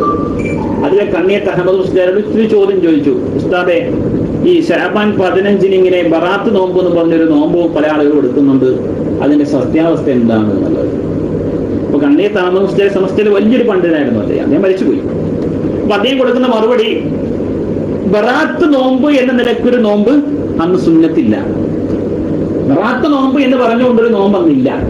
എന്നാൽ അയ്യാമുൽ ബീദിലെ നോമ്പ് എന്ന നിലക്ക് അത് സുന്നത്താണ്. അയ്യാമുൽ ബീദിലെ നോമ്പ് എല്ലാ മാസവും ഉണ്ട്. 13, 14, 15 അറബി മാസം 13, 14, 15 ദിവസങ്ങളിൽ നോമ്പ് അനുഷ്ഠിക്കുക. അപ്പൊ ആ നോമ്പ് എന്ന നിലയിൽ ശഅബാൻ 15 എന്ത് ചെയ്യാം, നോമ്പെടുക്കാം എന്നുള്ളതല്ലാതെ അന്ന് പ്രത്യേകമായിട്ടൊരു നോമ്പോ പ്രത്യേകമായിട്ട് ആരാധനാ കർമ്മങ്ങളോ പ്രത്യേകമായിട്ട് ചില ആളുകൾ ഇപ്പൊ നമ്മുടെയൊക്കെ നാട്ടിലെ 3 യാസീനൊക്കെ ഓതും, 3 യാസീനൊക്കെ പാരായണം ചെയ്യും. അന്ന് പ്രത്യേകമായിട്ട് ആ ദിവസത്തിൽ 3 യാസീൻ അങ്ങനെയൊന്നും റസൂലുള്ളാഹി സ്വല്ലല്ലാഹു അലൈഹി വസല്ലം നമുക്ക് പഠിപ്പിച്ച് തന്നിട്ടില്ല. അത് നമ്മൾ മനസ്സിലാക്കുക. അപ്പൊ നമുക്ക് ചെയ്യുന്നതിന് അഡ്രസ് വേണം, സനദ് വേണം. സനദ് അള്ളാഹുവിലേക്ക് എത്തുന്നതായിരിക്കണം. അത് ഒരു കർമ്മം. ളുഹ്ർ നമ്മൾ നമസ്കാരം അത് 1400 വർഷത്തെ പഴക്കമുണ്ട് ആ ളുഹ്ർ നമസ്കാരത്തിൽ. ഇപ്പോൾ നമ്മൾ നമസ്കരിച്ച ഇശാ നമസ്കാരത്തിന്റെ പഴക്കം എത്രയാ? 1400 വർഷത്തെ പഴക്കമുണ്ട്. റസൂലുള്ളാഹി സ്വല്ലല്ലാഹു അലൈഹി വസല്ലമയുടെ കാലഘട്ടത്തിലാണ് അത് നിർബന്ധമാക്കിയത്. നബിയാണിത് പഠിപ്പിച്ചു തന്നത്. ഇതൊരു ളുഹ്റിനും ഒരു അസ്റിനും ഒരു മഗ്രിബിനും ഒരു ഇശാക്കും ഒരു സുബഹിക്കും മാത്രം പോരാ. ഇത് നമ്മൾ ചെല്ലുന്ന ദിക്റിന് ഈ പഴക്കം വേണം. 1400 വർഷത്തെ പഴക്കം വേണം. നമ്മൾ ഉരുവിടുന്ന സ്വലാത്തിന് 1400 വർഷത്തെ പഴക്കം വേണം. നമ്മൾ ചെയ്യുന്ന അതേപോലെയുള്ള പ്രാർത്ഥനകൾക്ക്, ദുആകൾക്ക്, ഇന്ന ആവശ്യത്തിന് ഇന്ന പ്രാർത്ഥന എന്നൊക്കെ പറഞ്ഞുകൊണ്ട് റസൂലുള്ളാഹി സ്വല്ലല്ലാഹു അലൈഹി വസല്ലം നമുക്ക് പ്രാർത്ഥനകൾ പഠിപ്പിച്ചു തന്നിട്ടുണ്ട്. വാഹനത്തിൽ കയറുമ്പോൾ ഇന്നത് പ്രാർത്ഥിക്കണം, ടോയ്ലറ്റിൽ പ്രവേശിക്കുമ്പോൾ ഇന്നത് പ്രാർത്ഥിക്കണം, ഇറങ്ങുമ്പോൾ ഇന്നത് പറയണം, അതേപോലെ തന്നെ പള്ളിയിൽ കയറുമ്പോൾ പള്ളിയിൽ നിന്ന് ഇറങ്ങുമ്പോൾ. അപ്പൊ അവിടെയൊക്കെ എന്താണ് നബി പഠിപ്പിച്ചത് ആ രൂപത്തിൽ എന്ത് ചെയ്യണം, നമ്മൾ പ്രാർത്ഥിക്കണം. അതാണ് ഇസ്ലാം നമുക്ക് പഠിപ്പിച്ചത്. അപ്പൊ നമുക്ക് എന്ത് വേണം? സനദ് വേണം. സനദില്ലാത്ത ഒരു കർമ്മവും ദീനിന്റെ വിഷയത്തിൽ നമ്മൾ അനുഷ്ഠിക്കാൻ പാടില്ല. എല്ലാത്തിനും സനദ്. അത് ഇന്നോ ഇന്നലെയോ ഉള്ളതല്ല. 5 വർഷത്തെ പഴക്കമോ 10 വർഷത്തെ പഴക്കമോ 50 വർഷത്തെ പഴക്കമോ അല്ല. 1400 വർഷങ്ങൾക്ക് മുമ്പ് റസൂലുള്ളാഹി സ്വല്ലല്ലാഹു അലൈഹി വസല്ലം പഠിപ്പിച്ചതിലേക്ക്. അപ്പൊ ഇത് ഞാൻ കൂടുതൽ ആ വിഷയം വിശദീകരിക്കുന്നില്ല. അപ്പൊ ഇവിടെ നമ്മുടെ വിഷയം റമദാനുമായി ബന്ധപ്പെട്ട വിഷയമാണ്.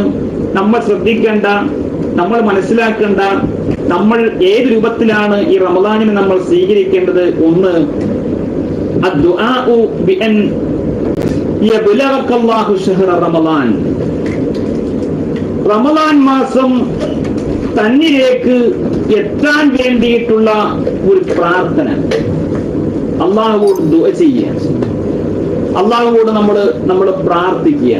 പടച്ചോനെ, നമ്മൾ പ്രാർത്ഥിക്കില്ല. ഇപ്പൊ ഹജ്ജിനൊക്കെ പോകണമെന്ന് ആഗ്രഹിക്കുന്ന ആളുകളുണ്ടാവും. ഹജ്ജിന് പോകണമെങ്കിൽ ശാരീരികമായ ആരോഗ്യം മാത്രം പോലെ എന്തും കൂടെ വേണം, സാമ്പത്തികമായിട്ട് എന്ത് വേണം, ഹജ്ജ് ചെയ്യാനുള്ള താക്കത്ത് വേണം, അല്ലേ? അപ്പൊ എല്ലാരും ഇപ്പൊ ഒരുപാട് ആളുകൾ ചിലപ്പോ സമ്പത്ത് ഉണ്ടാവും, അപ്പൊ എന്തുണ്ടാവൂല, ആരോഗ്യം ഉണ്ടാവൂല. ചിലപ്പോ ആരോഗ്യം ഉണ്ടാവും, അപ്പൊ എന്തുണ്ടാവൂല, സാമ്പത്തികമായ ശേഷി ഉണ്ടാവൂല. അപ്പൊ എല്ലാം ഒത്തിണങ്ങി വരണം. അപ്പൊ എത്രയോ ആളുകൾ പ്രാർത്ഥിക്കുന്നുണ്ട്. എത്രയോ ആളുകൾ പാസ്പോർട്ടൊക്കെ എടുത്തു വെച്ച് ഇപ്രാവശ്യം ഗവൺമെന്റിന്റെ കീഴിൽ ഹജ്ജിന് പോകാൻ ആഗ്രഹിക്കുന്ന, അല്ലെ, എത്ര ലക്ഷക്കണക്കിന് ആളുകൾ നമ്മുടെ നാട്ടിലുണ്ട്. വളരെ ചുരുക്കം ചില ആളുകൾക്ക് മാത്രമേ എന്ത് കിട്ടുള്ളൂ, തിരക്കെടുപ്പിലൂടെയൊക്കെ അവർക്ക് ആ ഭാഗ്യം കിട്ടുള്ളൂ. അപ്പൊ അവർ പ്രാർത്ഥിക്കുന്നുണ്ട്, അവർ റബ്ബിനോട് തേടുന്നുണ്ട്. അതൊരു വിശ്വാസിയുടെ ബാധ്യതയാണത്. അള്ളാഹുവോട് നമ്മൾ എന്ത് ചെയ്യുക, പ്രാർത്ഥിക്കുക, അള്ളാഹുവോട് നമ്മൾ തേടുക. അത് നമ്മൾ ചെയ്യേണ്ട ഒരു കാര്യമാണ്. അപ്പൊ അതേപോലെ വിശുദ്ധ റമദാനിന് വേണ്ടി, റമദാൻ തന്നിലേക്ക് എത്തിക്കിട്ടാൻ വേണ്ടി നമ്മൾ എന്ത് ചെയ്യുക, റബ്ബിനോട് നമ്മൾ തേടിക്കൊണ്ടിരിക്കുക, റബ്ബിനോട് നമ്മൾ പ്രാർത്ഥിച്ചുകൊണ്ടിരിക്കുക. നമ്മുടെ മുൻഗാമികൾ അത് ചെയ്തിരുന്നു എന്നാണ് ചരിത്ര ഗ്രന്ഥങ്ങൾ നമുക്ക് മനസ്സിലാക്കാൻ സാധിക്കുന്നത്. അവര് റമദാന് വേണ്ടി പ്രാർത്ഥിച്ചു, റമദാന് വേണ്ടി ആഗ്രഹിച്ചു, റമദാനിൽ അവർ പങ്കെടുത്തു. റമദാൻ കഴിഞ്ഞാൽ പിന്നെ 6 മാസം അവർ പ്രാർത്ഥിച്ചിരുന്നത്, പടച്ചവനെ ഞങ്ങൾ ചെയ്തു പോയ പാപങ്ങൾ, റമദാനിൽ ഞങ്ങൾക്ക് സംഭവിച്ചു പോയ അബദ്ധങ്ങൾ റബ്ബേ ഞങ്ങൾക്ക് പുറത്തു തരണമേ, ഞങ്ങളുടെ പ്രവൃത്തികൾ നീ എന്ത് ചെയ്യണമേ, സ്വീകരിക്കണമേ എന്നവർ പ്രാർത്ഥിച്ചിരുന്നു. പിന്നീടുള്ള 6 മാസം അവർ പ്രാർത്ഥിച്ചിരുന്നത്, പടച്ചവനെ അടുത്ത റമദാനിൽ ഞങ്ങൾക്ക് എന്ത് ചെയ്യണം, ആരോഗ്യത്തോടും ആയുസ്സോടും കൂടി അല്ലാഹുവേ നിന്റെ മാർഗത്തിൽ നോമ്പനുഷ്ഠിക്കാനുള്ള സൗഭാഗ്യം നീ ഞങ്ങൾക്ക് പ്രദാനം ചെയ്യണമേ എന്നവർ പ്രാർത്ഥിച്ചു. അപ്പൊ അത് നമ്മളുടെ ഒരു നല്ല ഒരു സ്വഭാവമായിട്ടാണ് ഇസ്ലാം നമുക്കത് പഠിപ്പിച്ചിരുന്നത്. റബ്ബിനോട് നമ്മളത് പ്രാർത്ഥിക്കുക, റബ്ബിനോട് നമ്മളത് തേടുക, അത് ആഗ്രഹിക്കുക. മറ്റൊന്ന് അൽഹംദു വശുക്രു അലാ ബുലൂഹി, അള്ളാഹു നമുക്ക് ഒരു അനുഗ്രഹം നൽകി കഴിഞ്ഞാൽ അള്ളാഹുവിനെ സ്തുതിക്കുക, അള്ളാഹുവിനെ ശുക്ർ ചെയ്യുക. ഒരു കുട്ടിയെ റബ്ബ് തന്നു, വിവാഹം കഴിഞ്ഞ് 15 വർഷമായിട്ട് മക്കളില്ലാത്തവരുണ്ട് അല്ലേ? വിവാഹം കഴിഞ്ഞിട്ട് 40-50 വർഷം കഴിഞ്ഞിട്ട് മക്കളില്ലാത്തവരുണ്ട്. നോക്ക് നിങ്ങൾ, കുട്ടികളുടെ വിഷയത്തിൽ വൈദ്യപരിശോധന നടത്തുന്ന ഗൈനക്കോളജിസ്റ്റുമാരുണ്ട്. പക്ഷെ ആ ഗൈനക്കോളജിസ്റ്റുമാരിൽ പലർക്കും എന്തില്ല, മക്കളില്ല. നമ്മൾ ആലോചിക്കേണ്ട വിഷയമാണ്. ചില ആളുകൾക്ക് ആൺകുട്ടികളെ മാത്രം, ചില ആളുകൾക്ക് അല്ലാഹു പെൺകുട്ടികളെ മാത്രം, ചില ആൾക്ക് അല്ലാഹു ആൺകുട്ടിയും പെൺകുട്ടിയും ഇടകലർത്തി കൊടുക്കണം അല്ലേ? നോക്ക് നിങ്ങൾ, ചില ആളുകൾ അല്ലാഹു മക്കളില്ലാതെ ആക്കുന്നുണ്ട്. അപ്പോൾ അതൊക്കെ റബ്ബിന്റെ പരീക്ഷണമാണ്, അല്ലാഹുവിന്റെ പരീക്ഷണം. അല്ലാഹു ചില പരീക്ഷിക്കാണ്, ചില മക്കളെ കൊടുത്ത് പരീക്ഷിക്കുന്നു. ചില ആളുകൾ മക്കളെ കിട്ടിയിട്ട് മക്കളെ കൊണ്ട് അപമാനിക്കപ്പെട്ട രക്ഷിതാകർത്താക്കളില്ലേ? ചിലപ്പോൾ ഒരു മകനുണ്ടാവും, ഒരു മകളും ഉണ്ടാവും അല്ലേ? ആ മക്കളെ കൊണ്ട് പരീക്ഷിക്കപ്പെട്ട എത്ര മാതാപിതാക്കളുണ്ട്, കണ്ണീര് കുടിക്കുന്ന മാതാപിതാക്കളുണ്ട്.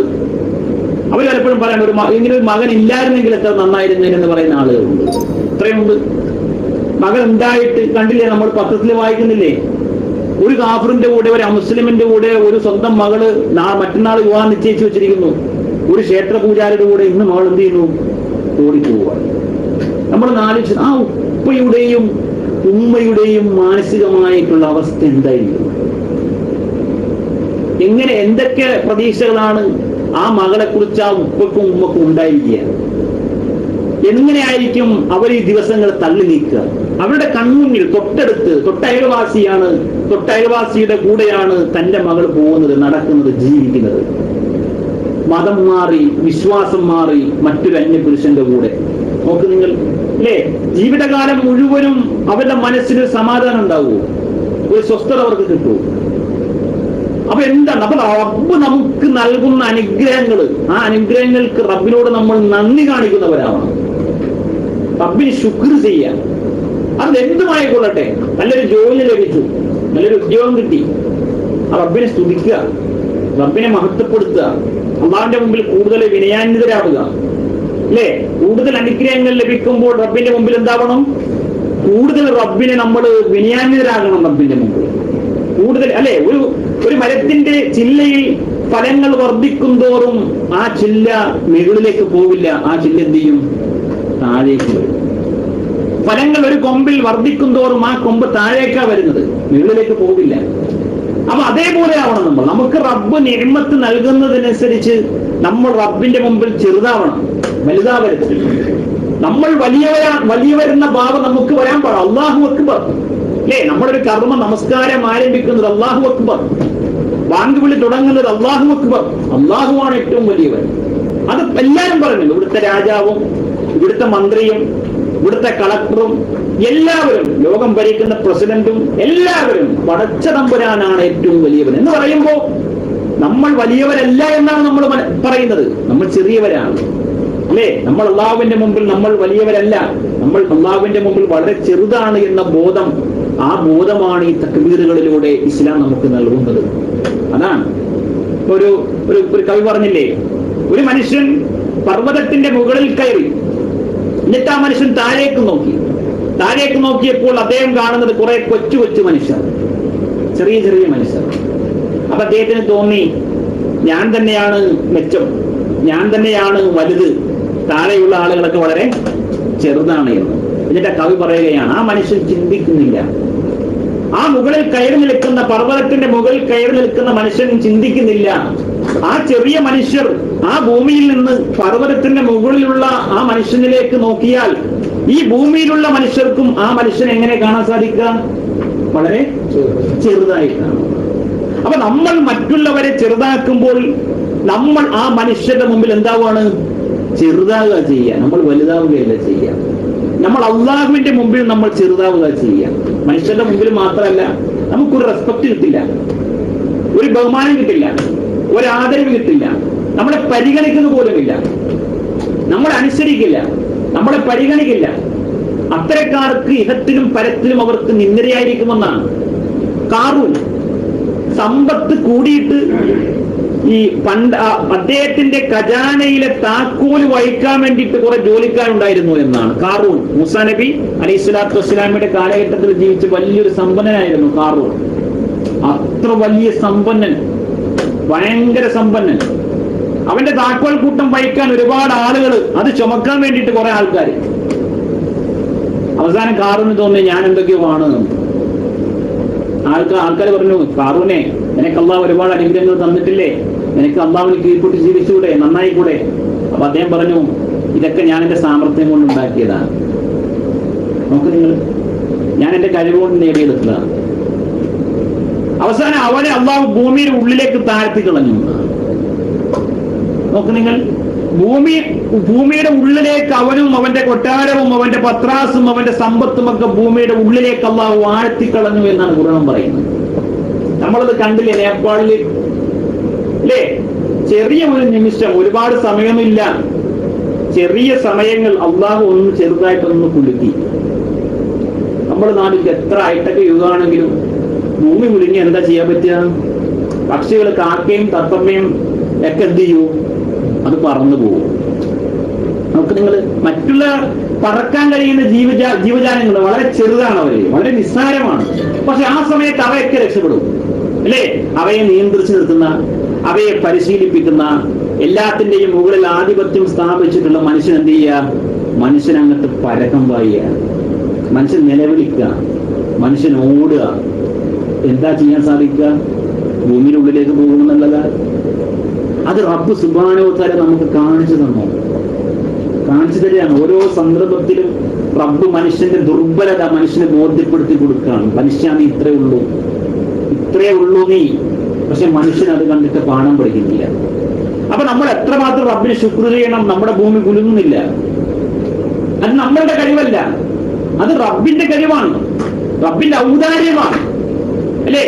വെള്ളം ആവശ്യത്തിന് നമ്മൾ കുടിക്കുന്നുണ്ട്. ഈ ചൂടിന്റെ അംശം ഒന്ന് കൂടാണെങ്കിലുള്ള അവസ്ഥ എന്താ? റബ്ബ് എല്ലാത്തിനും ഒരു ഖദർ നിശ്ചയിച്ചില്ലേ? ഒരു പരിധി, ചൂടാണെങ്കിലും തണുപ്പാണെങ്കിലും. നമ്മുടെ നാട്ടിൽ മഴ പെയ്യുന്ന പോലെ ഇവിടെ മഴ പെയ്യാനുള്ള അവസ്ഥ എന്താണ്? ജീവിക്കാൻ കഴിയൂല. അപ്പൊ റബ്ബ് എല്ലാത്തിനും, ഓരോ നാടിനും ഏതവസ്ഥയിൽ എങ്ങനെയാണ് ആ മനുഷ്യർക്ക് ജീവിക്കാൻ പറ്റുക, അതനുസരിച്ച് എല്ലാത്തിനും ഒരു സന്തുലിതത്വം അള്ളാഹു ഇവിടെ നിശ്ചയിച്ചു വെച്ചു. നമ്മളോടുള്ള സ്നേഹമുണ്ട്, നമ്മളോടുള്ള ഹുബ്ബുണ്ട്. പക്ഷെ നമ്മൾ അള്ളാഹുവിനെ കീഴ്പ്പെടുന്നില്ലെങ്കിൽ, അള്ളാഹുവിനെ നമ്മൾ അനുസരിക്കുന്നില്ലെങ്കിൽ, അള്ളാഹുവിലേക്ക് നമ്മൾ വിനയപ്പെടുന്നില്ലെങ്കിൽ അള്ളാഹു ആ സന്തുലിതത്വം എന്ത് ചെയ്യും? ഒന്ന് തകിടം മറിയും. അള്ളാഹു ഒന്ന് ഇളക്കും. അള്ളാഹു ചിലപ്പോൾ ഒരു കാറ്റ് ഒന്ന് ശക്തിയാക്കി ഒന്ന് അയച്ചു വിടും, ശക്തമായ കാറ്റായിരിക്കും. അല്ലെങ്കിൽ ആ മഴ ഒന്ന് അളവൊന്ന് കൂട്ടും, അതൊരു പ്രളയമായി മാറും, അല്ലേ? അങ്ങനെ പല രൂപത്തിലും പടച്ച തമ്പുരാൻ നമ്മളെ പരീക്ഷിക്കും.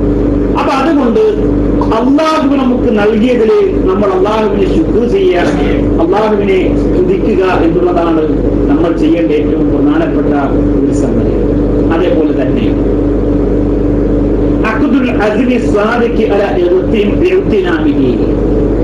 അള്ളാഹുവിന്റെ മുമ്പിൽ നമ്മൾ റബ്ബിന്റെ മുമ്പിൽ പ്രതിജ്ഞ ചെയ്യുക. സ്ഥലത്ത് വരുമോ?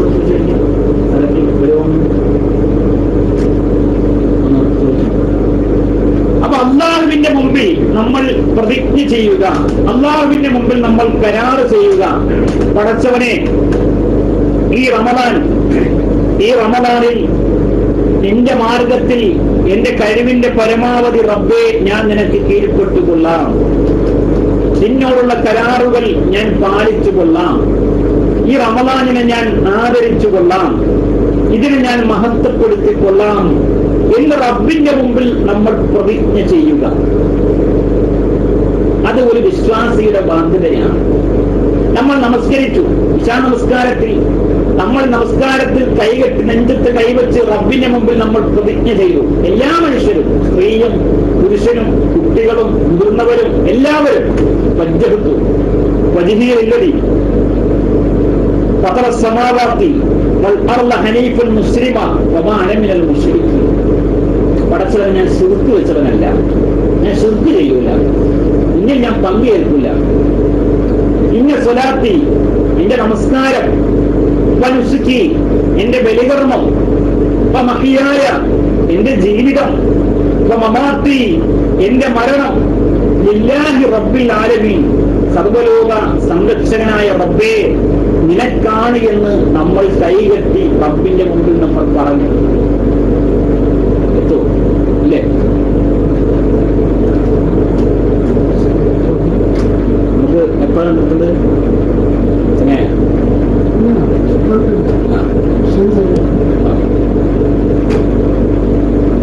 അപ്പോ ആ റബ്ബിനോടുള്ള കരാറ് നമുക്ക് പലപ്പോഴും നമുക്കറിയാം, നമുക്ക് ആ കരാറ് പൂർത്തീകരിക്കാൻ സാധിക്കുന്നില്ല. കൃത്യമായി നമുക്കറിയാം, ഫർളായിട്ടുള്ള നമസ്കാരം 5 വഖത്ത് നമസ്കാരമാണ്. പക്ഷെ ഈ നമസ്കാരം നമുക്ക് നിർവഹിക്കാൻ സാധിക്കുന്നുണ്ടോ? പള്ളിയിൽ പോയി ജമാഅത്തായി നമുക്ക് നമസ്കരിക്കാൻ കഴിയുന്നുണ്ടോ? സുബഹി അല്ലെ, സുബഹി നമസ്കാരം എന്ന് വളരെ വളരെ സമയം അത്രത്തോളം വളരെ ആ ഉറക്കത്തിന്റെ ഏറ്റവും കാഠിന്യം എത്തി നിൽക്കുന്ന സമയത്താണ് സുബഹി വിളിക്കുന്നത്, സുബഹി ബാങ്ക് വിളിക്കുന്നത്. അപ്പൊ എത്ര ആളുകൾക്ക് നമുക്കറിയാം, ഇന്നത്തെ പുതിയ ട്രെൻഡ് എന്ന് പറഞ്ഞാൽ ഭാരങ്ങൾ പൊക്കി മസിൽ ഉണ്ടാക്കുക എന്നുള്ളതാണ് ഇന്നത്തെ ഈ കാലഘട്ടത്തിലെ യുവാക്കളുടെ ഏറ്റവും പുതിയൊരു ട്രെൻഡ്. ജിമ്മ് അല്ലെ, ജിംനേഷ്യത്തിൽ പോയി വലിയ ഭാരമുള്ള വസ്തുക്കൾ പൊക്കി ശരീരത്തെ പുഷ്ടിപ്പെടുത്തുക എന്നുള്ളതാണ്, മസിൽമാന്മാരായി മാറുക. പക്ഷെ സ്വന്തം നെഞ്ചിൽ കിടക്കുന്ന ഒരു വിരിപ്പ്, ആ വിരിപ്പ് പൊക്കാൻ ഒരു വലിയ അധ്വാനം ഒരു മനുഷ്യന് ആവശ്യമില്ല അല്ലേ? ചെറിയ ഒരു വിരല് കൊണ്ട് ഒന്ന് പൊക്കിയാൽ ആ വിരിപ്പ് എന്ത് ചെയ്യും? അത് പൊക്കിയെടുക്കാം. പക്ഷെ സുബഹിയുടെ സമയത്ത് നമ്മളൊന്ന് ആലോചിച്ച് നോക്കി, ആ ഒരു അധ്വാനം നമ്മളൊന്ന് ആലോചിക്കുക അല്ലെ? എത്ര വലിയ അധ്വാനം നടത്തുന്ന ഭാരങ്ങൾ പൊക്കുന്നവർക്കും ആ സുബഹിയുടെ ടൈമിൽ ആ വിരിപ്പ് പൊക്കാൻ ഒരു പ്രയാസം, ഒരലസത, ഒരു മടി. നമ്മൾ ആലോചിക്കേണ്ട വിഷയമാണത്. നമുക്ക് കഴിയുമത്. എത്ര സംഗതികൾക്ക് നമ്മൾ അലാറം വെക്കുന്നുണ്ട്. എവിടെയൊക്കെ പോവാൻ? നാട്ടിലേക്ക് പോവാൻ നമ്മൾ അലാറം വെച്ചാൽ കിടക്കുക. എത്ര സമയത്ത് എഴുന്നേൽക്കണം, എത്ര സമയത്ത് മുമ്പ് എഴുന്നേൽക്കണം അല്ലെ? എത്ര സമയം മുമ്പ് നമ്മൾ എയർപോർട്ടിൽ പോകണം. ഇത്ര ഗൗരവമുണ്ടാവും നമുക്ക് ആ വിഷയത്തില്. പക്ഷെ പ്രിയപ്പെട്ട സുഹൃത്തുക്കളെ, നമ്മൾ നാട്ടിലെത്തുമെന്നുള്ള ഒരു ഉറപ്പ് നമുക്കുണ്ടോ? ഒരു ഗ്യാരണ്ടി ഉണ്ടോ? ഇല്ലല്ലോ. മംഗലാപുരത്ത് അതേപോലെ തന്നെ എയർപോർട്ടിൽ അവിടെ ലാൻഡ് ചെയ്യാൻ ഏതാനും സെക്കൻഡുകൾ, നിമിഷങ്ങൾ ബാക്കിയുള്ള സമയം ആ പ്ലെയിനിരിക്കുന്ന ആളുകൾ സ്വന്തം നാട്ടിലെത്തി. ഏതാനും നിമിഷങ്ങൾ മാത്രമേ ബാക്കിയുള്ളൂ. പക്ഷെ അവിടെ ലാൻഡ് ചെയ്തില്ല. എന്തൊക്കെ പ്രതീക്ഷകൾ അവർക്കുണ്ടാവും ആ പ്ലെയിനുള്ള ആളുകൾ അല്ലേ? സഹോദരിയുടെ കല്യാണം, വീട്, ഉപ്പയമ്മയും കാണല്, മക്കളെ, ഭാര്യയെ, അങ്ങനെ എന്തൊക്കെ പ്രതീക്ഷകൾ. പക്ഷെ അവസാനം കുടുംബക്കാർക്ക് കിട്ടിയത് തിരിച്ചറിയാൻ പോലും സാധ്യമാവാത്ത രൂപത്തിലുള്ള കുറെ മൃതദേഹങ്ങളായിരുന്നു. കുറെ പാർട്സുകൾ, മനുഷ്യ ബോഡിയുടെ കുറെ പാർട്സുകൾ. അവസാനം എല്ലാവരും പോളിത്തീൻ കവർ കൊണ്ടുവന്നു. കുറെ ഭാഗങ്ങൾ ഇങ്ങനെ ഒരുമിച്ച് കൂട്ടി. ഇതിന്റെ ഉപ്പാന്റെ ഡെഡ് ബോഡി, ഇതിന്റെ സഹോദരന്റെ ഡെഡ് ബോഡി, ഇതിന്റെ മോന്റെ ഡെഡ് ബോഡി എന്ന് പറഞ്ഞുകൊണ്ട് സമാധാനത്തിന് വേണ്ടി പറക്കിയെടുത്ത് കൊണ്ടുപോയി. അപ്പൊ ഇതാണ് നമ്മൾ. നമ്മളെ കുറിച്ചൊരു ഗ്യാരണ്ടി നമുക്കില്ല. നമ്മുടെ എവിടെ എത്തും, നമ്മുടെ നാളത്തെ അവസ്ഥ എന്താ, നാളെ ഞാൻ എന്തൊക്കെ പറയും, എന്ത്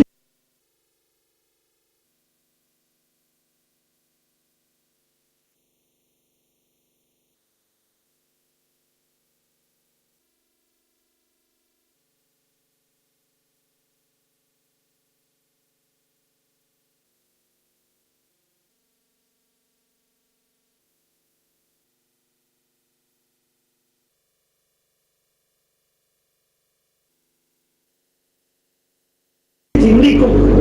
അതിനൊരു നാളെ ഉണ്ടാക്കി എന്ന് പറയാൻ നമുക്ക് ഞാൻ പറയും നമുക്കില്ല. അപ്പൊ അതാണ് നമ്മൾ.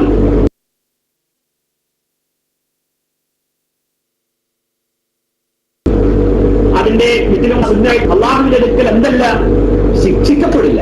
നിസ്കരിക്കേണ്ട എന്നല്ല പറയുന്നത്. പക്ഷെ ഒരു മനുഷ്യൻ ജീവിതത്തിൽ തറാവി നിസ്കരിച്ചിട്ടില്ല എന്നതുകൊണ്ട് അള്ളാഹു അവന് ശിക്ഷിക്കില്ല. അത് കാരണം എന്താ?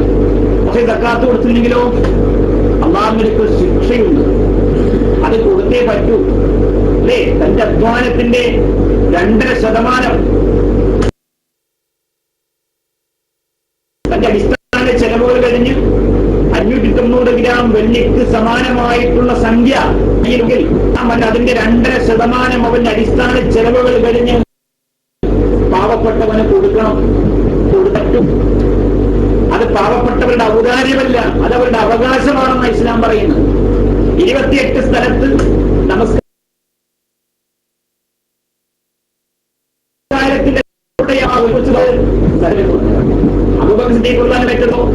സക്കാത്തിൽ നിഷേധിച്ചു. മുസ്ലിങ്ങൾ രാജായിലുള്ള പറഞ്ഞ ആളുകൾ, മുഹമ്മദ് റസൂലുള്ള പറഞ്ഞ ആളുകൾ, അവര് പറഞ്ഞു അത് നബിയോടാണ് കൽപ്പിച്ചത് സക്കാത്ത് പിടിച്ചെടുക്കണമെന്ന്. ഞങ്ങൾ സക്കാത്ത് കൊടുക്കൂല എന്ന് പറഞ്ഞു. അപ്പൊ അബൂബക്കർ സിദ്ദീഖ് റളിയല്ലാഹു അൻഹു സൗമ്യ സ്വഭാവക്കാരനാണ്, ശാന്ത സ്വഭാവിയാണ്. ശരിക്കും കേട്ടപ്പോ അദ്ദേഹം പറഞ്ഞു, ഒട്ടകത്തിന്റെ കയർ സക്കാത്തിന് സക്കാത്തായിട്ട് കൊടുക്കാറുള്ള ഒരു ഒട്ടകത്തിന്റെ കയറാണ് നിങ്ങൾ തടഞ്ഞു വെക്കുന്നതെങ്കിൽ ആ കയറിന് വേണ്ടി ഞാൻ നിങ്ങളോട് എന്ത് ചെയ്യും? യുദ്ധം ചെയ്യുമെന്നാണ് അബൂബക്കർ സിദ്ദീഖ് റളിയല്ലാഹു അൻഹു പ്രഖ്യാപിക്കുന്നുണ്ടായത്. അപ്പൊ നമ്മുടെ നാല് നോക്കി, ഇപ്പൊ നമ്മൾ സക്കാത്ത് കൊടുത്തില്ലെങ്കിൽ നമ്മളോട് ആരെങ്കിലും യുദ്ധം ചെയ്യൂ? നമ്മുടെ ആരെങ്കിലും പിടിച്ചു വാങ്ങുമോ? ഒന്നുമില്ല. പക്ഷെ അല്ലാഹു അത് കാണുന്നുണ്ട്. നമ്മൾ ആ സക്കാത്തിന്റെ അവകാശം നമ്മൾ കൊടുക്കാതെ അതാണ് നമ്മൾ ഭുജിക്കുന്നതെങ്കിൽ, കഴിക്കുന്നതെങ്കിൽ അത് ഹറാമിന്റെ മുതലാണ്, പാവപ്പെട്ടവന്റെ മുതലാണ്. ആ ഹറാമിന്റെ മുതൽ നമ്മൾ തിന്നാൽ അത് ദഹിക്കില്ല. അത് ശരീരത്തിൽ ഹറാമായിട്ട് നിലനിൽക്കും. നമ്മുടെ വസ്ത്രം ഹറാമായിരിക്കും. നമ്മുടെ ഹജ്ജ്, നമ്മൾ ചെയ്യുന്ന ഉംറ, നമ്മുടെ സമ്പത്ത് എന്തൊക്കെ മാർഗത്തിൽ ചെലവഴിക്കുന്നുണ്ടോ അതൊക്കെ ഹറാമിന്റെ അംശങ്ങളിലായിരിക്കും എന്നുള്ളതാണ്. പിന്നെ നമ്മുടെ പ്രാർത്ഥനയ്ക്ക് ഇജാബത്ത് കിട്ടില്ല. പിന്നെ നമ്മുടെ പ്രാർത്ഥനയ്ക്ക് ഉത്തരം ലഭിക്കില്ല. അള്ളാഹുവിലേക്ക് നമ്മൾ നിന്ദിരായി മാറും. അപ്പൊ അതുകൊണ്ട് അത് നമ്മൾ പ്രത്യേകം ശ്രദ്ധിക്കുക. അള്ളാഹുമായിട്ടുള്ള കരാറ് നമ്മൾ പൂർത്തീകരിക്കുക. അത് നമ്മൾ പാലിക്കാൻ കഴിവിന്റെ പരമാവധി നമ്മൾ ശ്രദ്ധിക്കുകയും ചെയ്യുക, അവസാനിപ്പിക്കുക. റമദാനുമായി ബന്ധപ്പെട്ട് റമദാൻ നമുക്ക് നൽകുന്നത്, അല്ലാഹു സുബ്ഹാനഹു വ തആല നമുക്ക് നൽകുന്നത് ഏറ്റവും പ്രധാനപ്പെട്ട കാര്യം നമ്മുടെ ഹൃദയത്തെ ഒന്ന് ശുദ്ധിയാക്കാനാണ്. പാപങ്ങളിൽ നിന്ന് മോചനം ലഭിക്കാനും അള്ളാഹുവിന്റെ അടുക്കൽ നമ്മുടെ പാപങ്ങൾ പൊറുക്കപ്പെടാനും ഉള്ളതാണ് എന്ത്? നോമ്പ്. നമുക്ക് നോമ്പ് കിട്ടി, റമദാൻ കിട്ടി. പക്ഷെ നമ്മുടെ പാപങ്ങൾ അള്ളാഹു നമുക്ക് പുറത്തു തന്നില്ല എങ്കിൽ പ്രിയപ്പെട്ട സുഹൃത്തുക്കളെ, നമ്മളായിരിക്കും അള്ളാഹുവിന്റെ അടുക്കൽ ഏറ്റവും വലിയ ദൗർഭാഗ്യവാന്മാർ. നമ്മുടെ പാപങ്ങൾ പൊറുക്കപ്പെടുന്നില്ല എങ്കിൽ, ഈ റമദാൻ കിട്ടിയിട്ടും നമ്മുടെ പാപങ്ങൾ റബ്ബ് നമുക്ക് പുറത്തു തരുന്നില്ല എങ്കിൽ അള്ളാഹുവിന്റെ അടുക്കൽ ഏറ്റവും വലിയ ദൗർഭാഗ്യവാന്മാർ നമ്മളായിരിക്കും. അതുകൊണ്ടാണ് റസൂലുള്ളാഹി സ്വല്ലല്ലാഹു അലൈഹി വസല്ലം പറഞ്ഞത്, ഒരു മനുഷ്യന് റമദാൻ കിട്ടി, പക്ഷെ എന്നിട്ടും അവരുടെ പാപങ്ങൾ പടച്ചു തമ്പുരാൻ അവർക്ക് പുറത്തു കൊടുക്കുന്നില്ല എങ്കിൽ പിന്നെ എപ്പോഴാണ് അവരുടെ പാപങ്ങൾ അള്ളാഹു പുറത്തു കൊടുക്കുക എന്ന് റസൂലുള്ളാഹി സ്വല്ലല്ലാഹു അലൈഹി വസല്ലം ചോദിക്കുന്നു. കണ്ടോ? അപ്പൊ നമ്മളുടെ പാപങ്ങൾ കഴുകിക്കളയാനുള്ളതാണ് ഈ റമദാൻ. ലഅല്ലക്കും തത്തഖൂൻ, നിങ്ങൾ അല്ലാഹുവിനെ സൂക്ഷിച്ചുകൊണ്ട് തഖ്വയോടുകൂടി ജീവിക്കുവാൻ വേണ്ടിയാണ് എന്നാണ് വിശുദ്ധ ഖുർആൻ റമദാൻ നോമ്പിനെ സംബന്ധിച്ച് പറയുന്നത്. അപ്പൊ കഴുകിക്കളയണം. നമ്മുടെ ഹൃദയത്തെ നമ്മൾ വൃത്തിയാക്കണം, നമ്മുടെ റൂം വൃത്തിയാക്കണം, നമ്മുടെ പരിസരം വൃത്തിയാക്കും, നമ്മുടെ ഡ്രസ്സ് നമ്മൾ വൃത്തിയാക്കും. റമദാൻ വരുമ്പോൾ പ്രത്യേകിച്ച് അല്ലേ, ബാഹ്യമായിട്ടുള്ള എല്ലാം വൃത്തിയാക്കും. അപ്പൊ ആന്തരികമായിട്ടുള്ള നമ്മളുടെ കൽബിനെ നമ്മൾ വൃത്തിയാക്കുക, വഞ്ചിക്കാതിരിക്കുക, വിശ്വസിച്ചവനെ ചതിക്കാതിരിക്കുക, സാമ്പത്തിക രംഗം ശുദ്ധമാക്കുക അല്ലേ, സാമ്പത്തിക രംഗം ശുദ്ധമാക്കുക, മറ്റുള്ളവരെ വഞ്ചിക്കാതെ ചതിക്കാതെ ജീവിക്കുക. അതൊക്കെ ഒരു വിശ്വാസിയുടെ ഏറ്റവും പ്രധാനപ്പെട്ട ഘടകമാണ്. ഏറ്റവും പ്രധാനപ്പെട്ട ഘടകം. നമുക്ക് നിങ്ങൾ നമ്മുടെ ഏറ്റവും കൂടുതൽ സ്വന്തം കൂടപ്പാപ്പിനെ പോലെ വിശ്വസിച്ച ഒരു സുഹൃത്തിനെ നമ്മൾ വഞ്ചിക്കുമ്പോൾ ആ മനുഷ്യനുണ്ടാകുന്ന പ്രയാസം എത്രയാണ്? എത്ര മാനസികമായ വിഷമമാണ് ആ മനുഷ്യൻ അനുഭവിക്കുന്നത്. നമ്മളൊന്ന് ആലോചിച്ച് നോക്കി. റസൂലുള്ളാഹി സ്വല്ലല്ലാഹു അലൈഹി വസല്ലമയെ അങ്ങനെ വഞ്ചിച്ചവരാണ് മുനാഫിക്കുകൾ, വിശ്വാസികളല്ല. മുനാഫിക്കുകളാണ് വഞ്ചനയുടെ ഉസ്താദുമാർ, വിശ്വാസിയുടെ സ്വഭാവമല്ലത്. നബി പറഞ്ഞില്ലേ, ആയത്തുൽ മുനാഫിക്ക് സലാസുൻ, അല്ലേ? മുനാഫിക്കിന്റെ സ്വഭാവം 3 എണ്ണമാണ്. ഇതാ അദ്ദസ കദബ, സംസാരിച്ച കളവ് പറയും. വൈദാ വഅദ അഖ്ലഫ, കരാർ ചെയ്താൽ ലംഘിക്കും. വഇദ ഉതുമിന ഖാന, വിശ്വസിച്ചാൽ ചതിക്കുക എന്നുള്ളത് മുസ്ലിങ്ങളുടെ ക്വാളിറ്റിയല്ല, അത് മുനാഫിക്കിന്റെ സ്വഭാവമായിട്ട് റസൂലുള്ളാഹി സ്വല്ലല്ലാഹു അലൈഹി വസല്ലം എടുത്തു പറഞ്ഞത്. ഇന്ന് നമുക്കറിയാം, പ്രത്യേകിച്ച് ഈ പ്രവാസ ജീവിതത്തിനിടയിൽ അല്ലേ, പരസ്പരം ഒരുമിച്ചുകൂടി ഷെയർ ചെയ്ത് ബിസിനസ് ചെയ്ത ആളുകൾ അവരിന്ന് പരസ്പരം സംസാരിക്കുന്നില്ല, പരസ്പരം കണ്ടാൽ മിണ്ടുന്നില്ല, പരസ്പരം അകന്നു നിൽക്കുന്നു. അത് ഒരേ നാട്ടിൽപ്പെട്ടവരുണ്ടാവും, ഒരേ കുടുംബത്തിൽപ്പെട്ടവരുണ്ടാവും. സ്വന്തം കൂടപ്പിറപ്പ്, ജ്യേഷ്ഠൻ, അനുജൻ, മുത്തപ്പന്റെ മോൻ, എളാപ്പന്റെ മോൻ, മുത്തുമാന്റെ മോൻ, എളാമാന്റെ മോൻ, മിണ്ടിയിട്ട് വർഷങ്ങളായി, സംസാരിച്ചിട്ട് മാസങ്ങളായി, കുടുംബത്തോട് പെരുമാറിയിട്ട്, അങ്ങനെ എത്ര ആയിരക്കണക്കിന് ആളുകളുണ്ട് നമുക്ക് ചുറ്റും.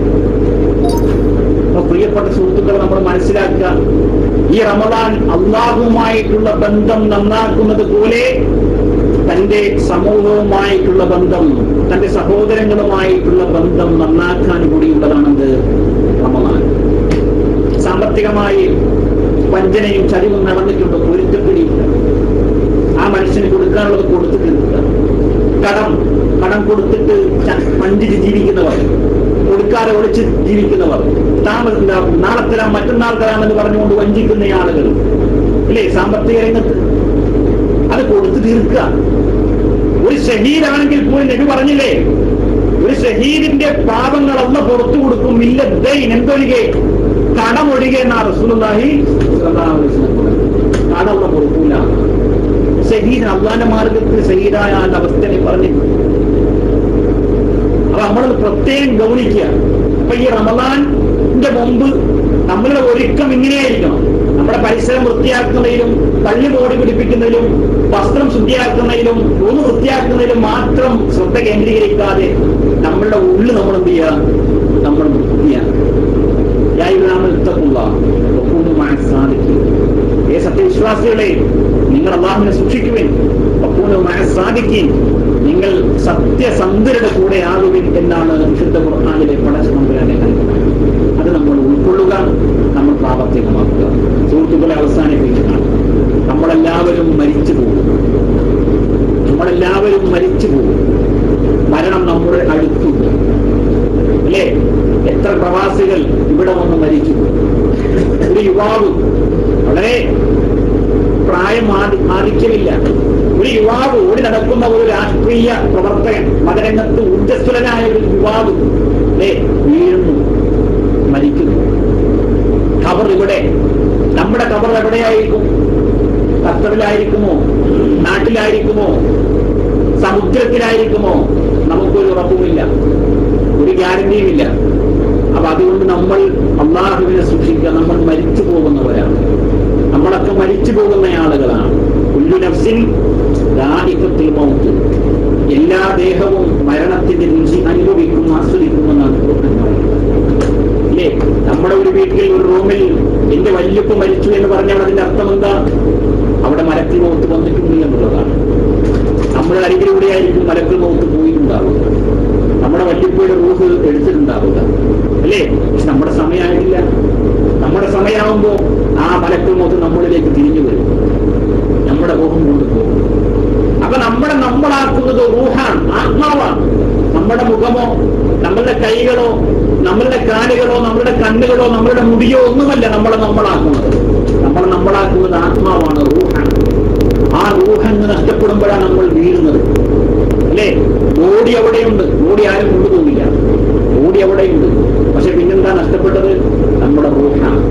അതുകൊണ്ട് റൂഹിനെ ശുദ്ധിയാക്കണം, ആത്മാവിനെ സംസ്കരിക്കണം.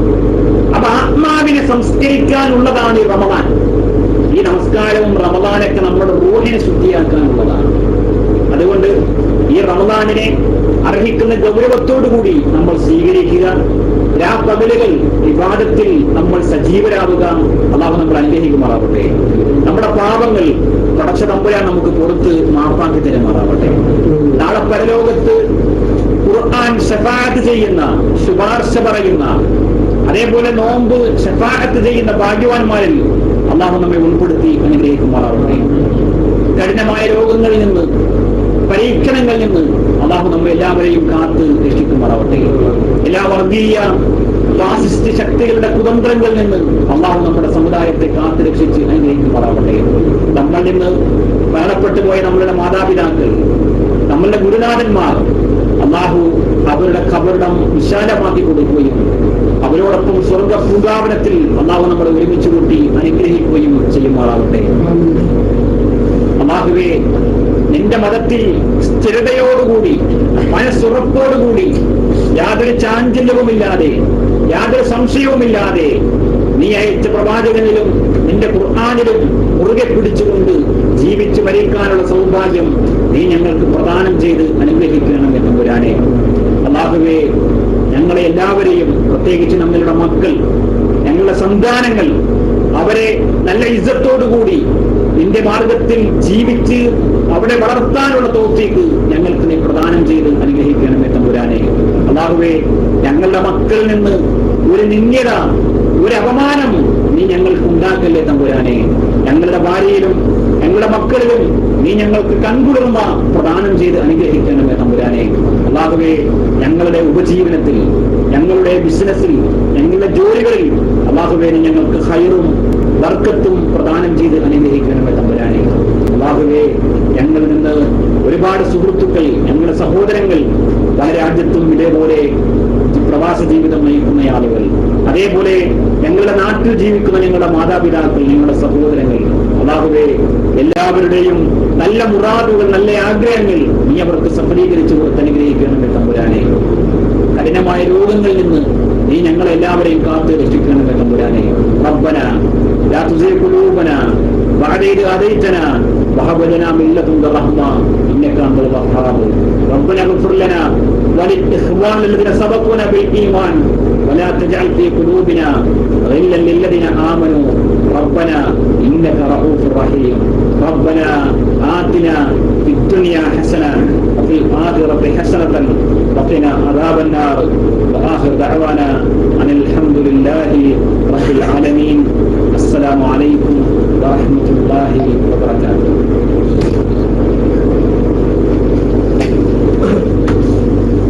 السلام عليكم ورحمة الله وبركاته. നമ്മുടെ യോഗ്യസോരൻ സാലിഹായ സൽക്കർമ്മമായി സ്വീകരിക്കട്ടെ.